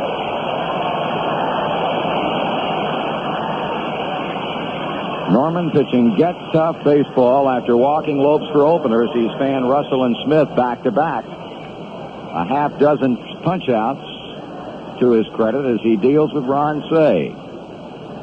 Say walked in the first but struck out in the 4th.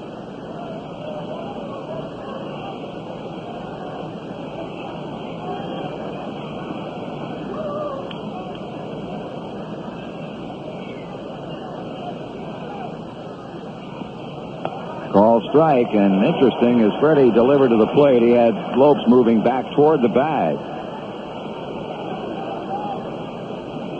Davey not quite sure what to do after having seen Norman continually throw over there while working to Billy Russell and Reggie Smith.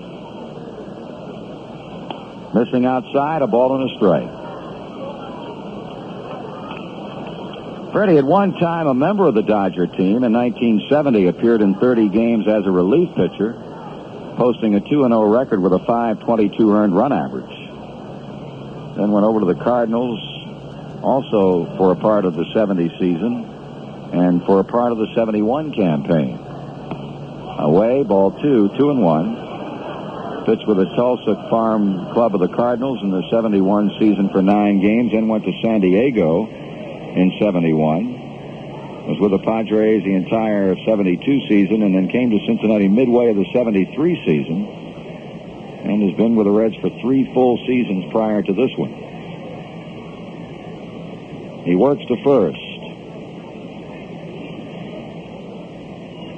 He's 2 balls and a strike with Ron Cey. The Reds and the Dodgers locked up in a 1-1 score with 2 out in the 6th inning.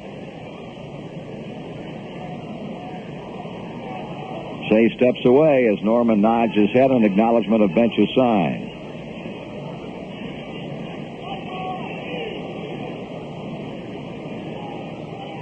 Eastwick halting his deliberations in the Reds bullpen for a moment.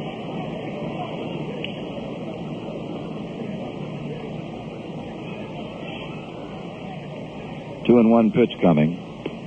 High and tight, ball 3.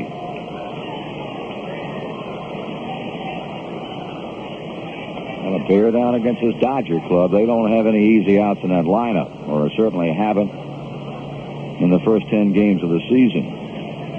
Team batting average of .310.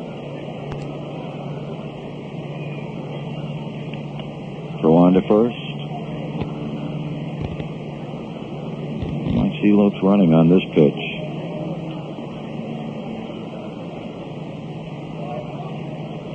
Three balls, 1 strike. Nope.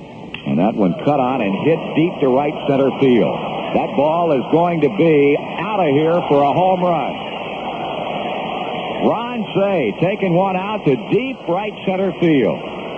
His 3rd homer of the year. The Dodgers break the tie and go out in front 3-1.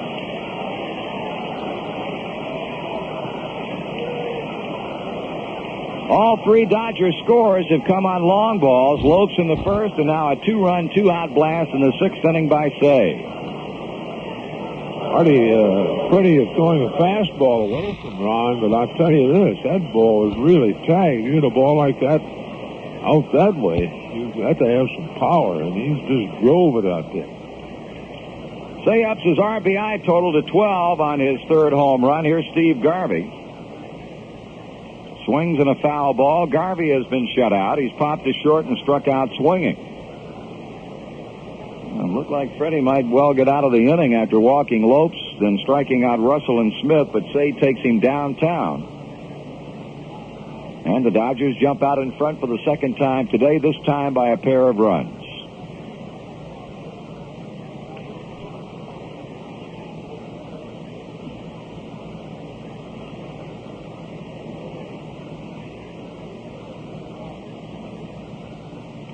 Another foul. Garvey behind at 2 strikes.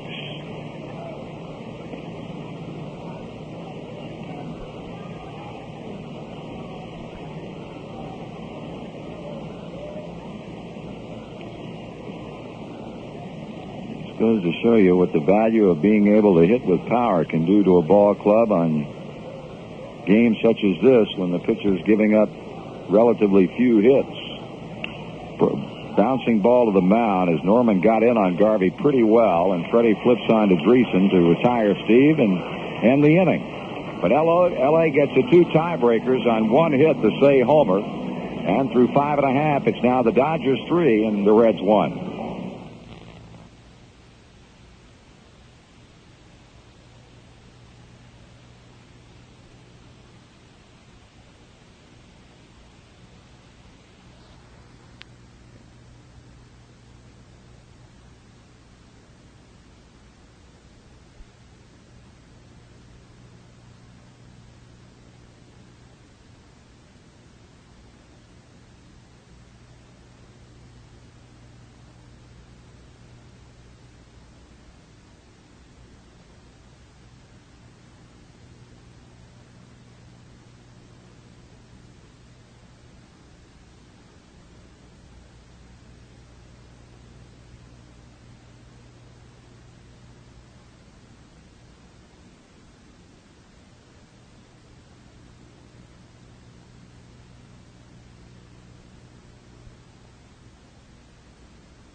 If you'd like a complete 1977 Cincinnati Reds schedule, send a self-addressed stamped envelope to WMNI-FM, Southern Hotel, Columbus, Ohio, 43215. This is WMNI-FM, Columbus, Ohio.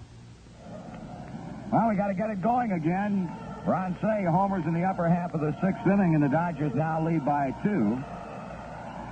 George Foster, who has base hit Don Sutton once and 2 times up with a fourth inning single, will lead off. Swung on, grounded foul off the third base side and bouncing on toward the Dodgers. Got a run home in the fifth inning when Griffey doubled high off the fence in right center, scoring Geronimo. But then with runners at second and third and 2 out, Morgan popped to first. Breaking pitch is high. Foster, a ball, 1 strike, 1 count.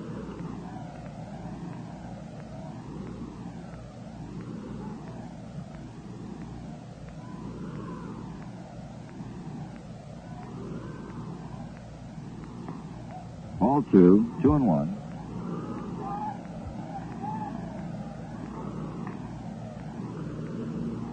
Greason on deck. Foster at the plate with a count of 2 balls and 1 strike. George batting .244. High, ball 3.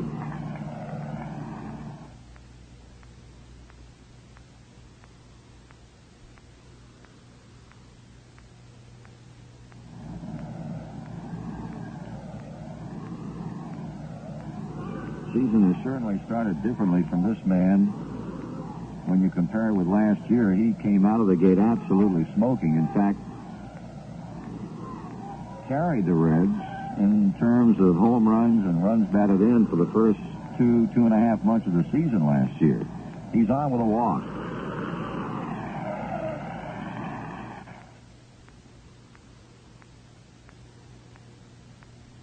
Of Cincinnati, we understand Dave's mom and dad purchased a Reds uniform for David in this year's WC. David is honorary bat boy here at one of the upcoming Reds games this summer. Danny Greason swings right 5. Steve Garvey down the right field line. That's going to get Foster to second base, sliding safely, a double.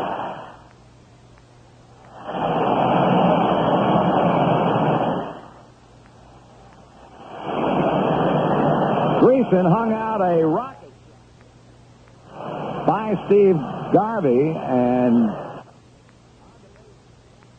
goes to loosen up. He's a left-hander.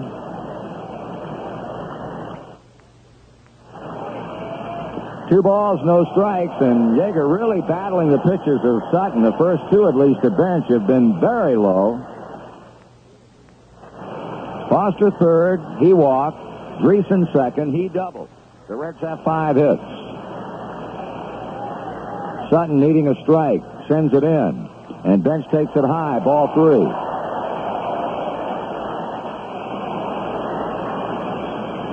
Now, do you give John the green light? If the pitch is there from Don Sutton off a 3-0 pitch, let's see. Here it comes. One call, he got the inside edge.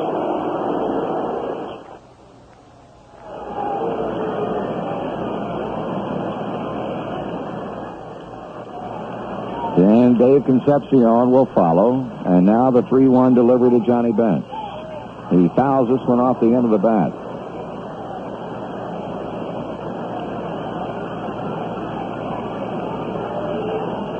Huff, Wall, double barrel action in the Dodger bullpen, and Raleigh Eastwood getting ready for Cincinnati.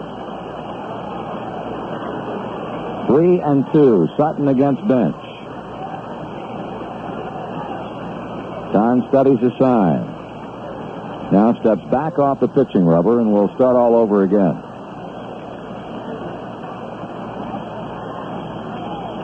Right-hander looking. He winds, he kicks, he throws. And Bench swings and fouls. Like John was seriously fooled on the pitch. And just ticked it foul. So the count holds at 3-2.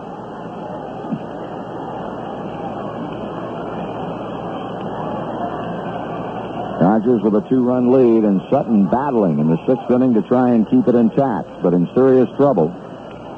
2nd and 3rd occupied, none out. Working on Johnny Bench with a 3-ball, 2-strike count. Again, the payoff pitch.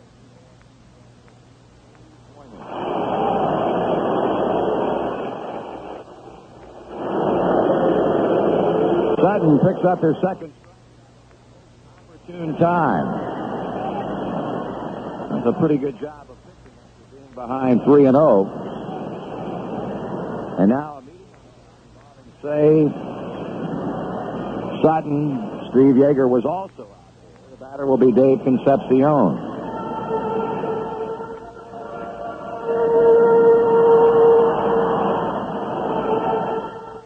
Foster's walked, Reeson's doubled, but Bench is struck out. Concepcion is flying to left and grounded out to third. Infield playing back, the outfield straight away. Pitch. Ball 1. That New York Cardinal game underway. Matt Lack against Rasmussen. 0-0 in the 2nd. Philadelphia, Chicago will be starting in about 25 minutes. David with a pop up on the infield. There's Davy Lopes, and he makes the catch.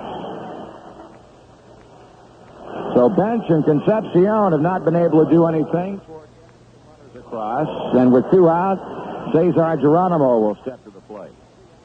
Sutton looking toward the Dodger dugout to see exactly what manager Tommy Lasorda wants to do. Well, they pitched to Geronimo and forced Sparky Anderson's hand. Apparently Mike Lum. And now Lasorda's going to get on the conversation on the mound. Artie, right here, I would have to think that Tom Lasorda is saying, don't be afraid to walk Geronimo, or don't intentionally walk him, but just, don't give him a good pitch to hit. Try to get him out, of course, but be very careful not to give him a good pitch. Because the pinch hitter coming off the bench, cold, but we'll see what's going to happen. But I would assume this is kind of what the conversation was about. Well, Mike Lum has moved on deck to bat for Freddie Norman if the situation should call for it. Geronimo is the Cincinnati batter. He's 1 for 3, had an infield hit in the last inning and scored our run, and they're going to pitch to him. Missing inside, ball 1.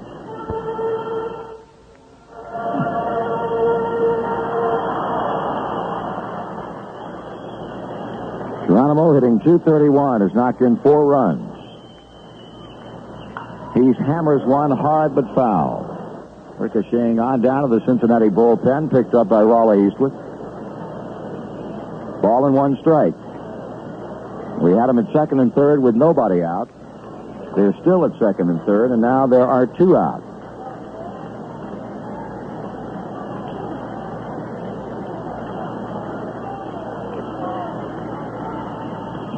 Inside again, ball 2. 2-1.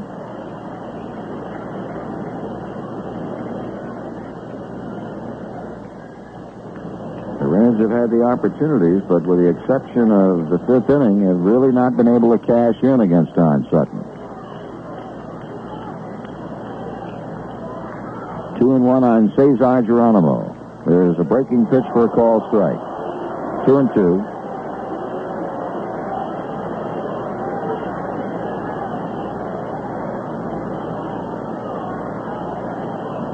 Dodgers leading at 3-1.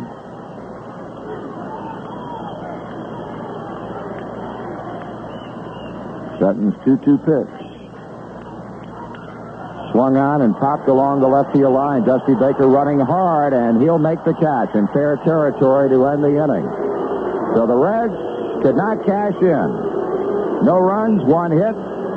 Runners left at 2nd and 3rd, and as we go to the final 3 innings of play, we trail the Dodgers 3-1. I love to drive on the open road and listen to that old night wind blow. Chewing Red Fox, it sure does ease my mind. riding this ribbon on through the dark. No place to stop, no place to park. Me and Red Fox chewing tobacco, making up lost time. The Red Fox folks know what they're doing when it comes to making tobacco for chewing. For relaxation, man, it's one of a kind. It's moist and soft and mild for sure. The flavor's fresh. The taste is pure. It settles you down and helps a man unwind. Why don't you try Red Fox? Look for it in the white pouch with the picture of Old Red taking it easy. Red Fox chewing tobacco. Now it's better than ever. So when that highway starts to call, run with the fox that beats them all, Red Fox. 'Cause, mister, taking it easy never tasted so good. Red Fox. This is the top of the seventh inning with the Dodgers holding a 3-1 lead over the Reds. It'll be Rick Mundy to start it off for L.A. And back with the action, here's Joe Nuxall. All right, Marty. Mundy 1 for 2 this afternoon. In the first inning, bounced back to Norman. And then the fifth, hit one to left field for a base hit. Mundy came into the game a .270 batting average. Mundy, Baker, and Yeager here in the seventh. The Dodgers leading it 3-1. All three of the Dodger runs coming via the home run. The home run by Dave Lopes in the first inning, leading off the ball game on the second pitch of the game. And then Ron Say's homer to deep right center field with Lopes on the sixth. Norman has struck out 6, has walked just 2. Dodgers with 4 hits, all 3 runs earned runs. Norman ready to go to work to Mundy, and the first pitch is low ball. Tommy John and Al Downing throwing down in the Dodger bullpen.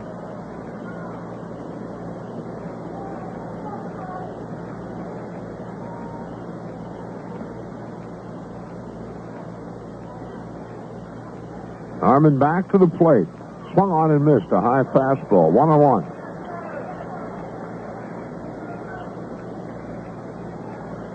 Freddie Norman accepting for the 2 pitches. Well, the one in particular, the one to say, has just been outstanding this afternoon. Here's his 1-1. Bluff bunt, it's low and outside. 2 balls to strike to Mundy.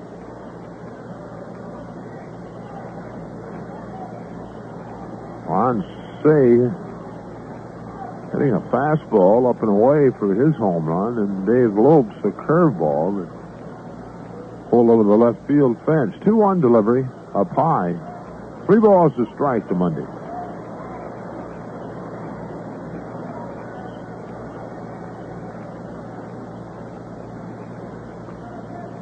Mundy swings and misses a breaking ball. Full count. Dodgers with one big defensive play so far in the ball game, that in the 4th inning after Morgan walked. Foster dropped one into left center field. Mundy throwing Morgan out, trying to go to third. Fastball up and in, strikeout number 7 for Freddie Norman. He gets Mundy swinging. 1 down, and Dusty Baker to the plate. Baker 0 for 2, a fly ball to right in the 2nd inning.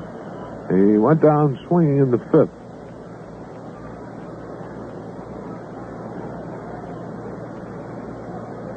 Norman delivers. Baker takes outside a ball. Freddie has not thrown that many screwballs this afternoon. He looks like he has a very good fastball and slider. 1-0. A strike called. 1-1.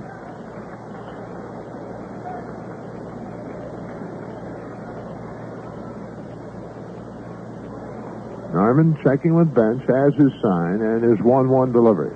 There's a screwball swung on and fouled out of the mid of bench. A ball, 2 strikes.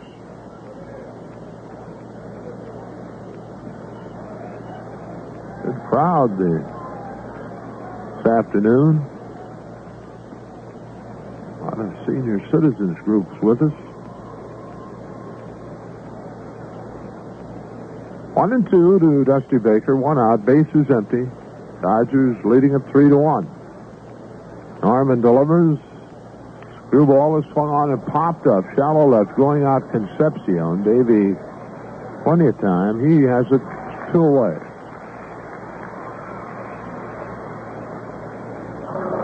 Two down, and Steve Yeager steps in. Yeager, both times at the plate, has grounded to Rose at third base.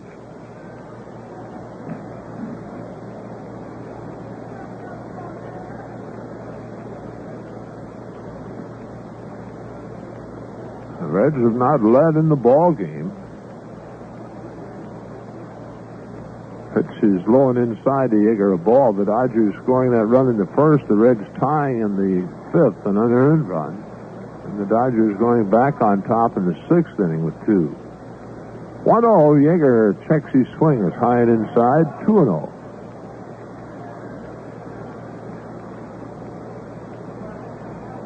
Pitcher Don Sutton standing on deck with 2 out. The 2-0 on the way, and that's misses outside. 3 balls, no strikes to Steve Yeager.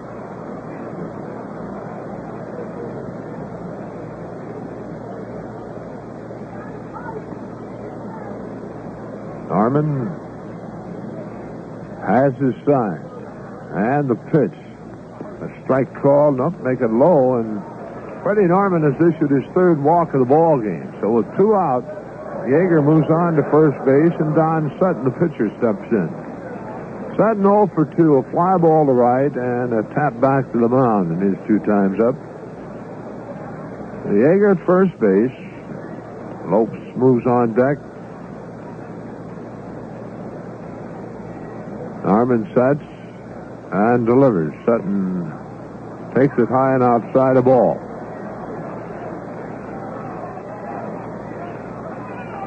Reds with a golden opportunity in the 6th inning to tie it up. After Foster walked, Dreesen doubled the right, first and 2nd and 3rd. No one out, but Sutton was able to work out of it. Ben struck out, Concepcion popped out, and Geronimo a fly ball to left. 1-0 on the way.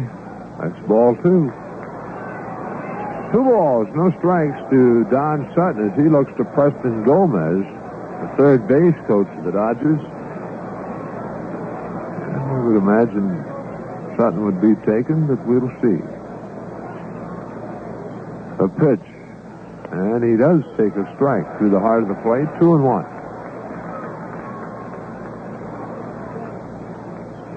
Yeager at first lead. Norman to the belt and delivers. That's strike 2 call. Count evens at 2 balls, 2 strikes to Don Sutton.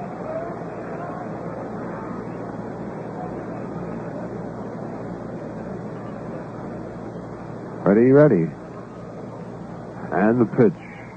Going outside. Full count. 2 away. Yeager will be on the move at first base.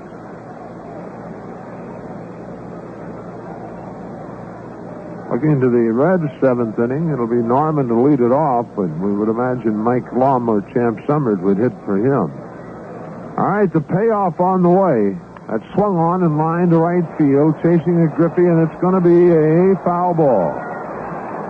And he couldn't get to it. The ball landing out of our view down the right field line. Foul territory. Count holds with 3 balls, 2 strikes.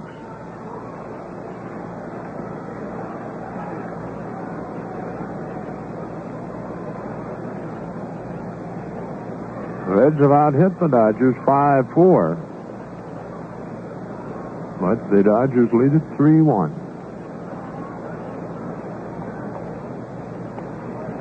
Norman with a new baseball. Steps on to the pitching rubber and checks in with Bench. Norman Dreesen behind Yeager. Yeager goes. The pitch is ball 4 inside, and Norman and Bench not in agreement with Frank Pulley, the plate umpire, at all. So moving on to second base is Steve Yeager, and at first base, Don Sutton. Dave Lopes, who has been on all 3 times to the plate this afternoon, hit that home run in the 1st inning, single to center in the 3rd, walked in the 6th, and has scored 2 of the 3 Dodger runs. Ollie Eastwick again throwing in the Reds' bullpen. Norman delivers to Lopes, and it's swung on and fouled off to the right and out of play.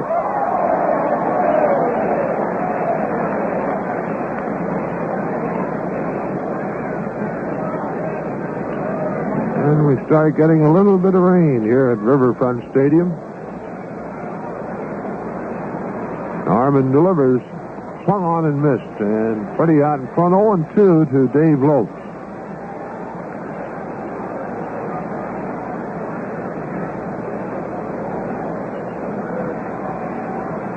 Yeager second base, Sutton first base. 2 out. Norman sets his pitch. Swung on and missed, and that is 7 strikeouts. Make that 8 strikeouts for Freddie Norman. And the Dodgers in the inning, no runs, no hits, no errors. 2 runners left on base, and at the middle of the 7th, the Dodgers 3 and the Reds 1.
Brewery Company, Detroit, Michigan.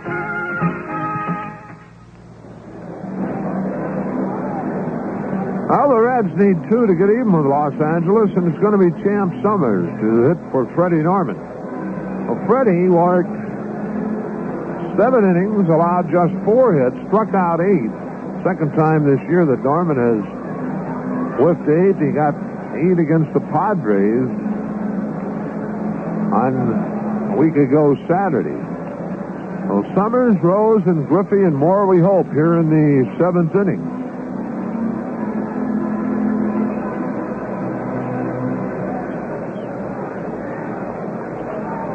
John Chance Summers to lead it off. Summers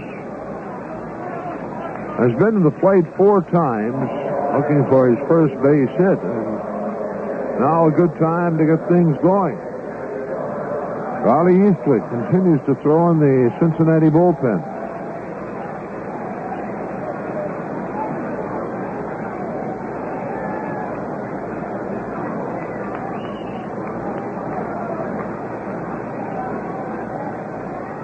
New left fielder for the Dodgers is John Hale as Summers takes a curveball for a called strike from Sutton. Hale replacing Dusty Baker. The pitch going inside, and it's even at 1-1. Well, at New York, guess what? The Toronto Blue Jays score 2 times in the first inning and lead the Yankees 2-0. The Yankees at bat in the bottom half of the first. Those 2 coming off Don Gullett. 1-1 to count to Champ Summers, hitting for Norman. The pitch. Curve, strike 2. 1-2 now to Summers.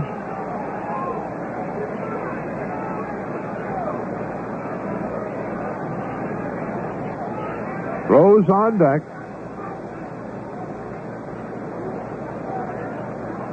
Sutton has 1-2 delivery. Swung on and grounded foul off the first baseline.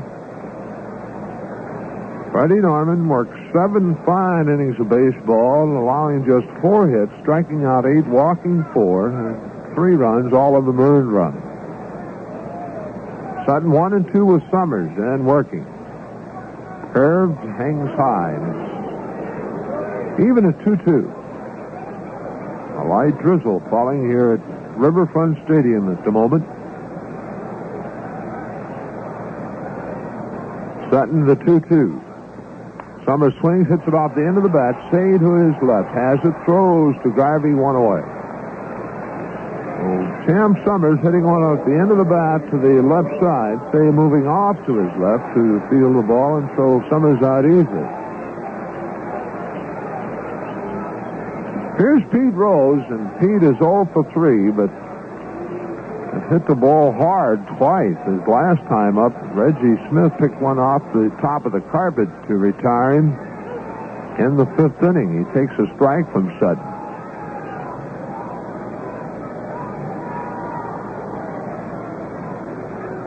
Sutton winds, delivers. Outside, 1-1.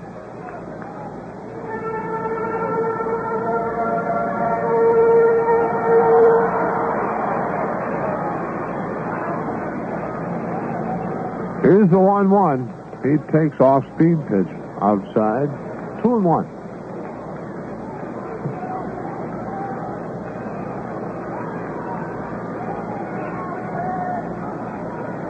Outfield straightaway to Rose.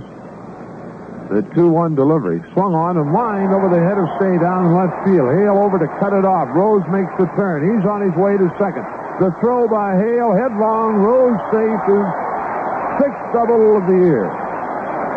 John Hale cut the ball off. Got a throw back to second base, but off to the right. Lopes cannot control it, roll away from him. So Pete at second with the 6th hit of the game for the Reds off Don Sutton, the 3rd double, and activity again in the Los Angeles bullpen. Stan Wall and Charlie Huff up throwing.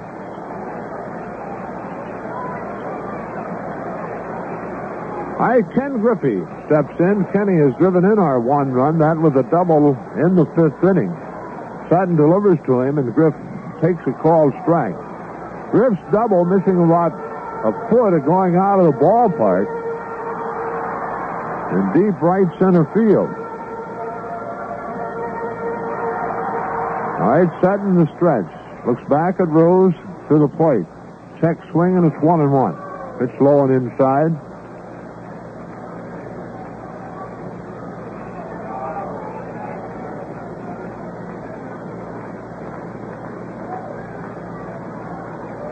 Raleigh Eastrick will be the pitcher for the Reds in the 8th inning.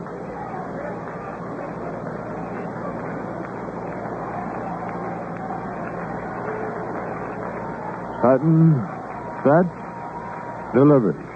Griffey swings, chopper in front of the plate. Could be trouble. Up with the ball is Yeager. Quick throw, not in time, off the glove of Steve Garvey. Rose on his way to third, and Garvey will hang on to the baseball, and we got him on the corners. That'll be a base hit for Ken Griffey. Yeager barehanding the ball, throwing quickly, and somebody will be charged with an error, we would imagine. We'll see.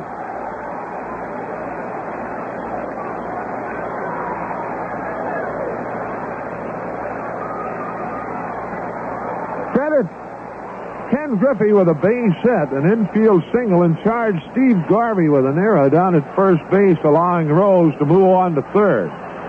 Second error in the game by the Dodgers. Tom Lasorda now out to talk with Don Sutton.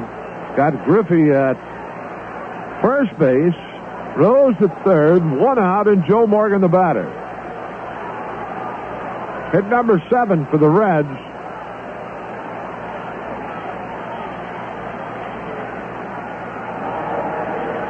And what would the conversation be here with Lasorda out? Now Tom back to the Dodger dugout. And let's see if Spark might have Griffey moving. Morgan at the plate. Joe 0 for 1 officially, has walked twice. Sutton delivers to Morgan high and inside a ball. Joe with 3 home runs this year, 12 RBIs. Yeah, fine spot for number 4. Rose down the line at third. Griffey off the bag at first. Sutton works. Morgan takes, and it's ball 2 high. Charlie Hoff, Stan Wall throwing in the Dodger bullpen. George Foster on deck. We need 2 to get even. 3-1, Dodgers leading. Sutton okays the sign. To the belt. His pitch. Taking a called strike. 2-1. Morgan started and stopped. The pitch was in.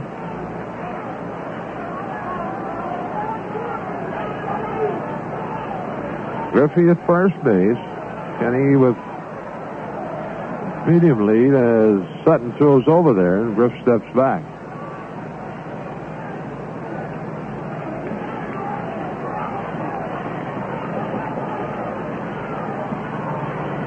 Sutton ready.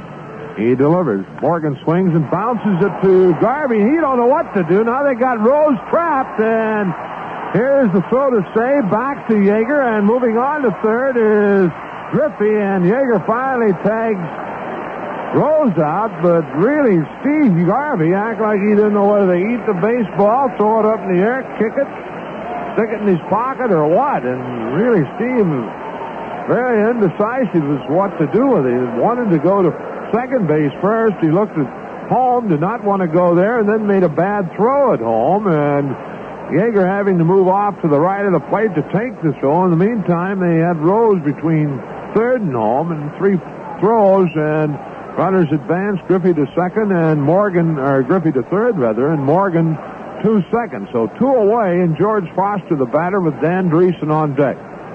Is scoring. The play on Rose goes 3-2 to 5-2. Griffey now at third base, and Morgan at second on the fielder's choice. George Foster 1 for 2. He grounded to short in the first inning, singled to center in the fourth, walked in the sixth. Sutton winds and delivers. Foster swings and misses a breaking pitch. Second inning in a row, we've had runners at second and third, but this time with 2 out. Here's the 0-1. Foster swings and a foul tip into the middle. Steve Yeager on a slider, and Sutton out in front 0-2.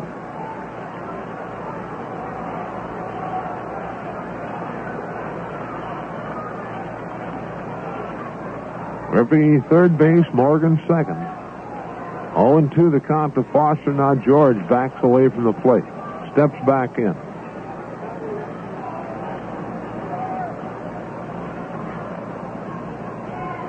Don Sutton, the 0-2. Pitching outside. A ball, 2 strikes the count as Frank Pulley inspects the baseball, and will have another put in play.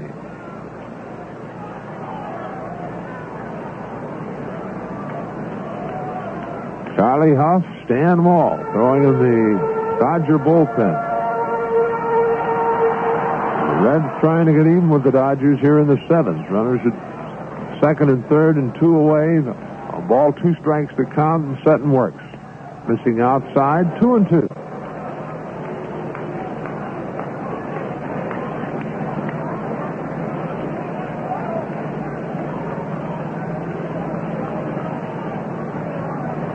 Sutton shakes off the sign. Here's the 2-2 to Foster. Swung on and fouled, out of play. Count holding in 2 balls, 2 strikes to George Foster.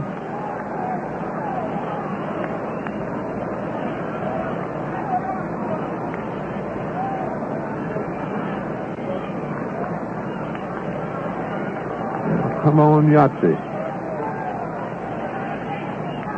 George has hit 1 home run this year, has driven in 10. Sutton shaking off a sign again. And his 2-2 on the way. That's a check swing popper. Might drop into the seats and does. First base eyes, and we pause for station identification. This is the Cincinnati Reds Baseball Network. For the very best in early morning radio, it's right here on WMNI-FM, Columbus, Ohio, Monday through Friday morning, 6 to 9 a.m. Hi, I'm Steve Cantrell, inviting you to join me and the Quad Father, right? All right, 2-2 the count to Foster. Sutton back to the plate. Low and outside. Count goes full now to George. Danny Dreesen waiting on deck.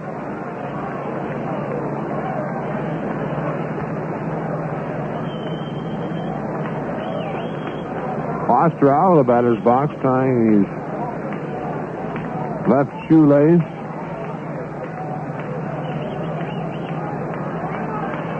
Sutton on the pitching rubber. Looking into Yeager. And the payoff on the way. Swung on and bounced to say at third. Long throw to Garvey, and that's it. Well, the Reds strand a couple more here in the 7th inning. No runs, 1 hit, 1 error, and 2 runners left on base. At the end of 7, the Dodgers 3, the Reds 1. When you have a family, you just can't do it alone. Dreams get you all every day. Dreams get you all the way. Your partner in protection. A great step forward in magazine evolution occurred when the New Yorker spawned the partnership of Thurber and Ross. Ross's hard-nosed editorial judgment blended perfectly with Thurber's pixie humor and powers of observation. You can benefit when you select a Grange insurance agent to be your partner in protection. Grange offers peace of mind by protecting the precious things you own and those you love. Your Grange agent has a plan that eliminates overlapping coverage. Listen when he suggests, let's be partners. Grange needs you all the way. Your partner in protection. When you have a family, you just can't do it alone.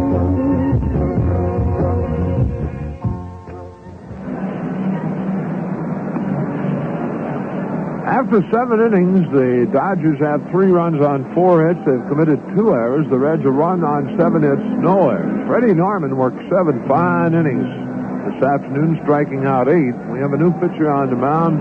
To tell you about him, here's Marty. Okay, Joe, the new pitcher is right-hander Raleigh Eastwick, who has made 5 appearances this season, and Raleigh has pitched better. No wins, 2 losses, an earned run average that stands at 4. He's saved 2 games so far. But in 9 1/3 innings, Eastwick has given up 11 hits and 4 earned runs. He has struck out 4 batters and walked 1. The Dodgers will be sending up in the 8th inning Billy Russell, Reggie Smith, and Ron Say. And it's been simply one of those afternoons. This term snake bit would certainly apply. The Reds have stranded 9 runners on base. Give credit to Don Sutton because he has been awfully tough when the Reds have had opportunities to earlier go out in front of the game, and most recently in the last 2 innings try and tie things up. Billy Russell is 0 for 3. Flying to center, hit into a double play, and in the 6th inning he struck out swinging. As Joe mentioned, Freddie Norman pitched fine baseball. Give up 4 hits in 7 innings. Strike out 8 batters. You've done your job. Here's a pitch swung on and hit hard to left field. Can Foster track it down? He can. Running catch toward the line.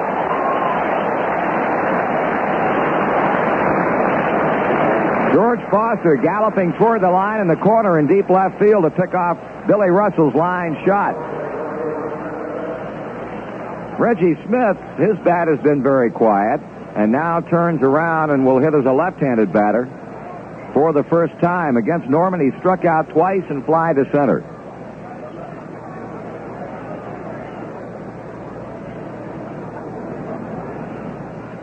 Down and in, ball 1.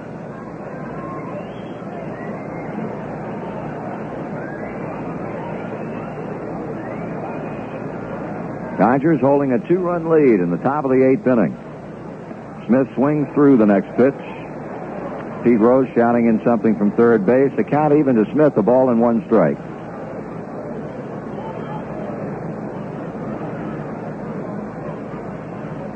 Pitch. That's chopped foul.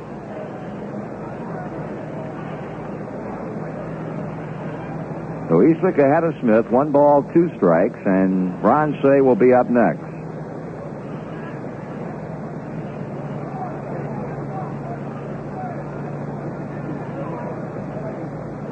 Raleigh with a pitch. And Smith with a swing and a high fly ball back into deep left field. Foster on the warning track. In the corner, makes the catch.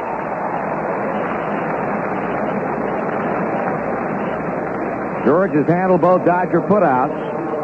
It'll be Say against Eastwick with 2 down. Here's how to order Reds tickets by mail. Box seats are $4.50. Reserve seats $3.50. Send check or money order payable to Cincinnati Reds, Box 1970, Cincinnati. Include 50 cents with each order for handling. Say has homered and 2 times up. He has walked. Call strike. His homer in the 6th inning with Davey Lopes aboard broke the 1-1 tie, and right now proves to be the margin of difference.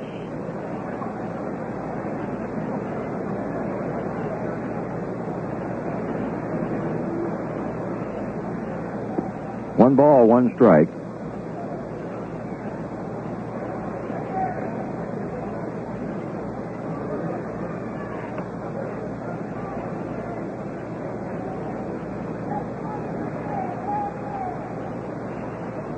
Two men out. Say swings and does not get it, as Eastwood gets in on him. 1 ball and 2 strikes.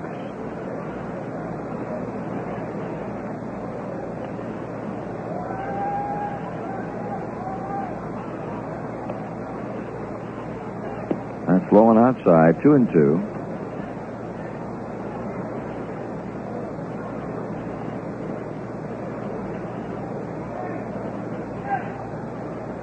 Eastwick sights a sign. Say bounces by the mound, but there's Concepcion. Davey throws him out. The side retires. The Dodgers are out in order. 3 men up, 3 men down. We move to the home 8th inning. It is LA 3 and Cincinnati 1. Did you know there is a new microwave range that cooks 3 ways? From Roper, naturally. The Roper combination microwave range lets you bake or roast your regular electric way. Or use superfast microwave only in the big oven. Or combine regular heat with microwave at the same time to save 75% of the cooking time. With your Roper microwave range, you don't need special recipes, no complicated time and temperature conversions, and no special utensils.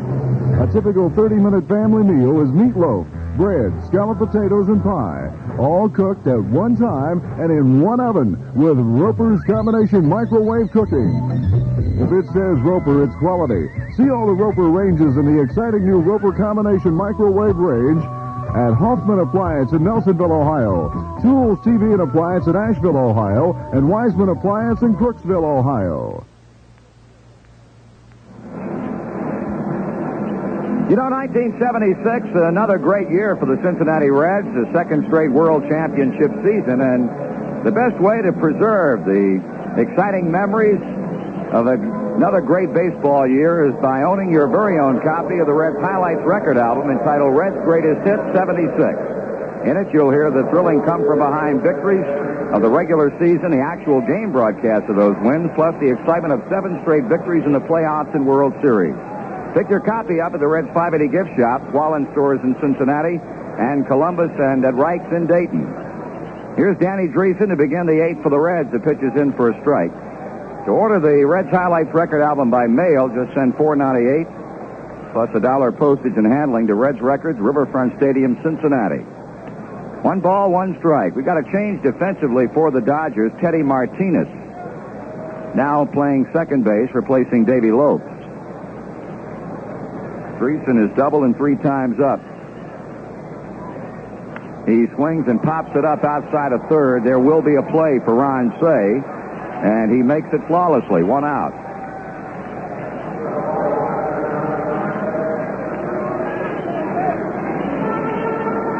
Johnny Bench, double in the second, fly to center in the fourth, and struck out swinging in the sixth. Attendance today, 26,314, 26,314. Bench, a high fly ball. Headed out toward left center. Mundy, Hale coming together. Hale having trouble, and Mundy makes the catch. Rick Mundy standing very innocently alongside John Hale, waiting for the left fielder to play the ball, and Hale apparently got into a bunch of trouble, and Mundy bailed him out. 2 away. So Don Sutton, who has been pitching in trouble for the last 4 innings, is now working on a routine 8th as he deals to Davey Concepcion. Swung on and hit in the air. This one out toward right center. Reggie Smith under, waiting, and the side retired. The Reds are out in rapid 1-2-3 order. We move to the 9th inning with a score: Dodgers 3, Reds 1.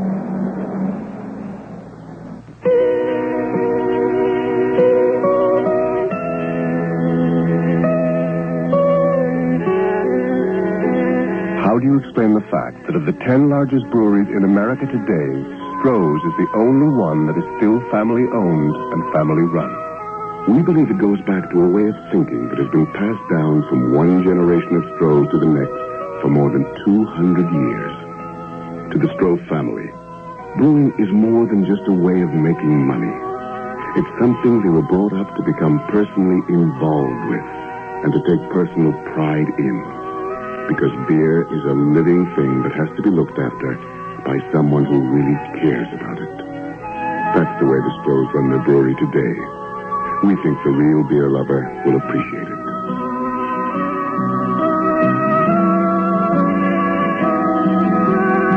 The Stroh Brewery Company, Detroit, Michigan. Family brewers for more than 200 years.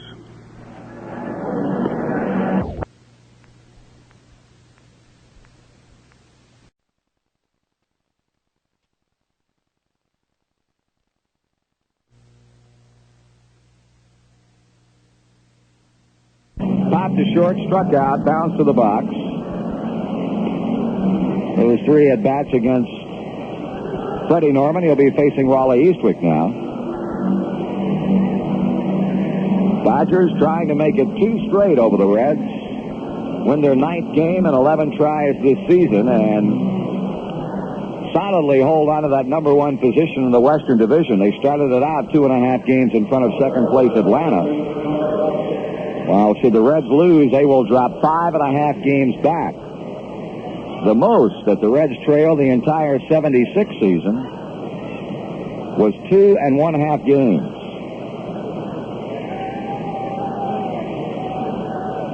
Here's Garvey, and here's Eastwick. Swing and a miss.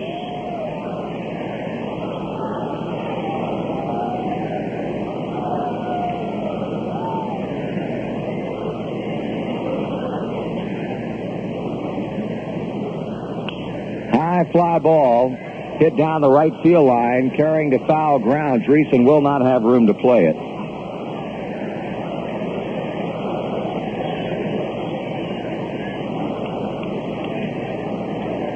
Reds fell back by as many as 2.5 games last season on the 21st of May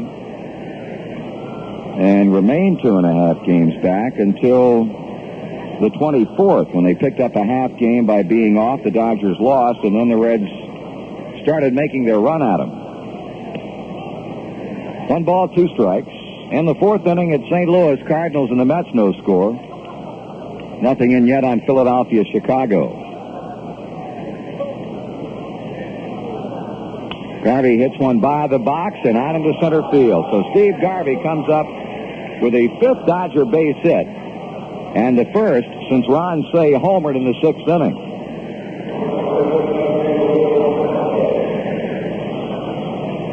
Rick Mundy 1 for 3, a 5th inning single. Pittsburgh has scored 1 on the top of the 1st at Olympic Stadium in Montreal.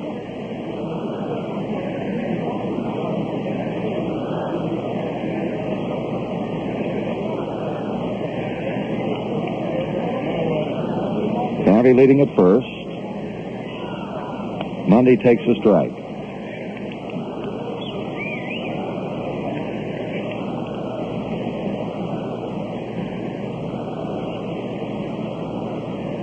Annie holding against the leading Garvey with the infield at double play depth. Mundy looks at this pitch that sails wide of the plate. Yankees have gone out in front of Toronto. It's now 3-2 in the 2nd. Blue Jays got 2 in the 1st, but the Yankees have come back.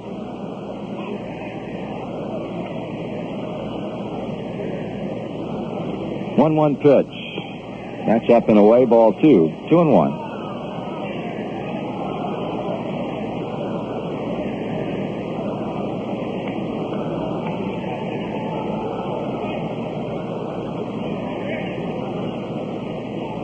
Eastwick stretches, pitches. Mundy swings, foul ball. Carrying on back up into the red seats just off to the left of the plate. 2 balls, 2 strikes.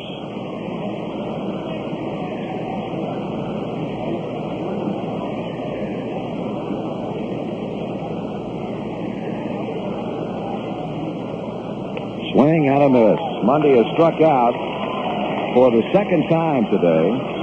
That's the first strikeout recorded by Eastwick in the ninth for Reds pitching. To the plate comes left fielder John Hale, who entered defensively in the bottom of the seventh inning, replacing Dusty Baker. We've seen Tommy Lasorda make the move in both games of this series in the late innings, bringing in Hale to play for Baker and left. John has been up 4 times, has had a hit this season, appearing in his 10th game, primarily for, just as we've seen here in Cincinnati, defensive purposes. Garvey goes, but Hale fouls.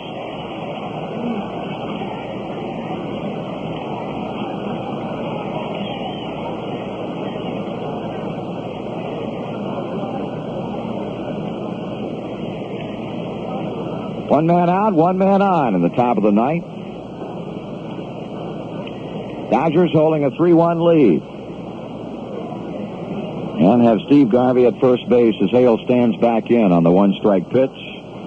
That's high, 1-1. You're thinking about the bottom of the ninth inning. The Reds have scheduled to bat Cesar Geronimo, pinch hitter for Raleigh Eastwick, and Pete Rose.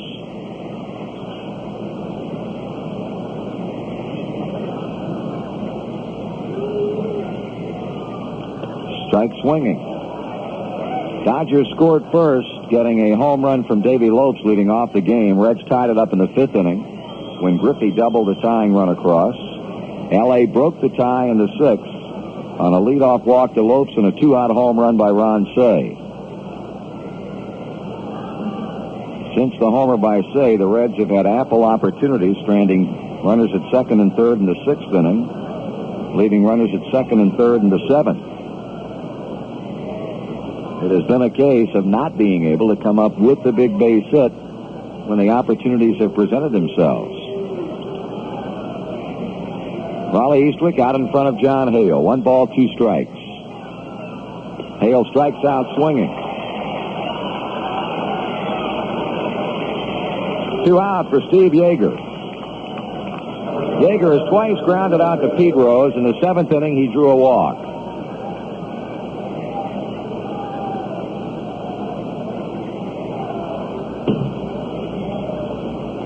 Yeager's batting average coming into today's game stood at .414. He's now 0 for 2. And is 1 for 5 in the series with a run batted in. Batting average of .387. Strike swinging. Of course, they jump up a bunch and come down a bunch at this time of the year. And those at-bats start piling up, and a little bit more difficult to either get it up or bring it down once you level off to a fairly consistent pattern. Eastwick throws to first as Garvey moves back in. Charlie Huff loosening up in the Dodger bullpen. Ground ball goes to second. Morgan underhands to Concepcion. Wow, close play. Joe fielded ball behind second. He underhanded to Davey, and Davey was a long way from the bag and really had to turn it on with a burst of speed to beat Garvey. No runs, 1 hit, 2 men left on. We need to have a 9th inning comeback. The score, Dodgers 3, Reds 1. From the pipeline in Wyoming to the oil wells down in Texas, off the shore in Louisiana, right back home in Finley. Getting oil out of the ground is one thing. Turning it into something people can use is another. We got people together we thought could do it better, and we called the company Marathon. From the waters of Alaska to the research labs in Denver, from the Robinson refinery to pumping gas in Indiana. We got together to do it better.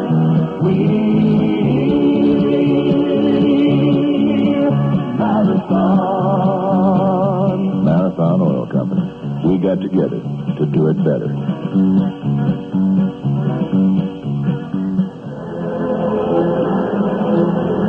That day, always a big Cincinnati Reds special date for non-holders and little leaguers, is set for Sunday, May 1st here at Riverfront. The Reds take on the Chicago Cubs. Game time, 2:15. Every boy or girl 14 and under, accompanied by a separate paying adult, will get a free Louisville bat branded with the autograph of a Reds player. Get your bat in time to use all season long. Be on hand Sunday, May 1st, when the Reds take on the Cubs on Bat Day at Riverfront Stadium. Geronimo, pinch hitter Lum, third baseman Pete Rose, and hopefully more, as the Reds have one more crack at Don Sutton in a bid to pull this one out and salvage one of the two games. Geronimo 1 for 3, reached Sutton for an infield hit in the fifth, and he scored on Griffey's double to right center. Ball is way inside. L.A. will stay on the road. They'll be off tomorrow, but then open up a weekend series in Atlanta Friday night. Swung on and popped very high in the air. Second baseman Teddy Martinez out in shallow right field, still drifting back and makes the catch. One down. Mike Lum will be sent to the plate to bat for Raleigh Eastwood.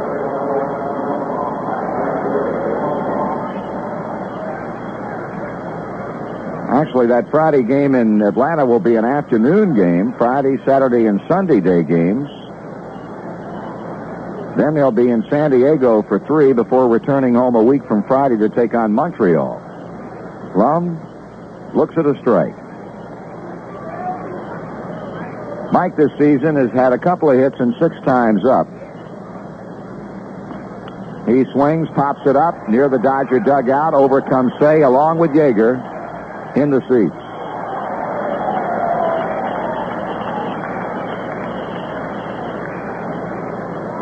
Lum sent up as a pinch hitter in Monday night's game. In the 8th inning, drove a double to right center and scored on Pete Rose's home run to left. No balls, 2 strikes. Sutton trying to nail down his second victory without defeat and pick up his second complete game in 3 tries. Dodgers are getting Huff and Wall ready in the event that they might be needed. Here's a drive, hit to center field. There's Mundy, and Lum is the second out. So it's going to be up to Pete and try to keep it going. He doubled down the left field line in the 7th inning. His only hit in 4 times up.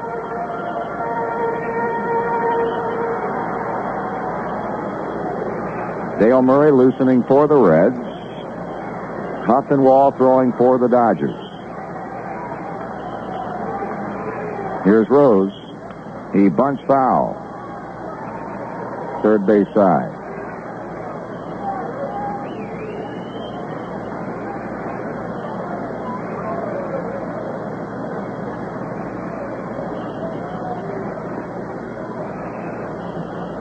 Two men out. Nobody on. Sutton's 1-strike pitch. Taken up and outside, a ball.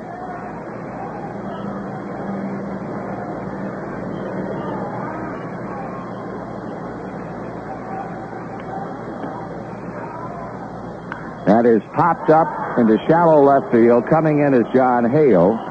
He's there, and that's it.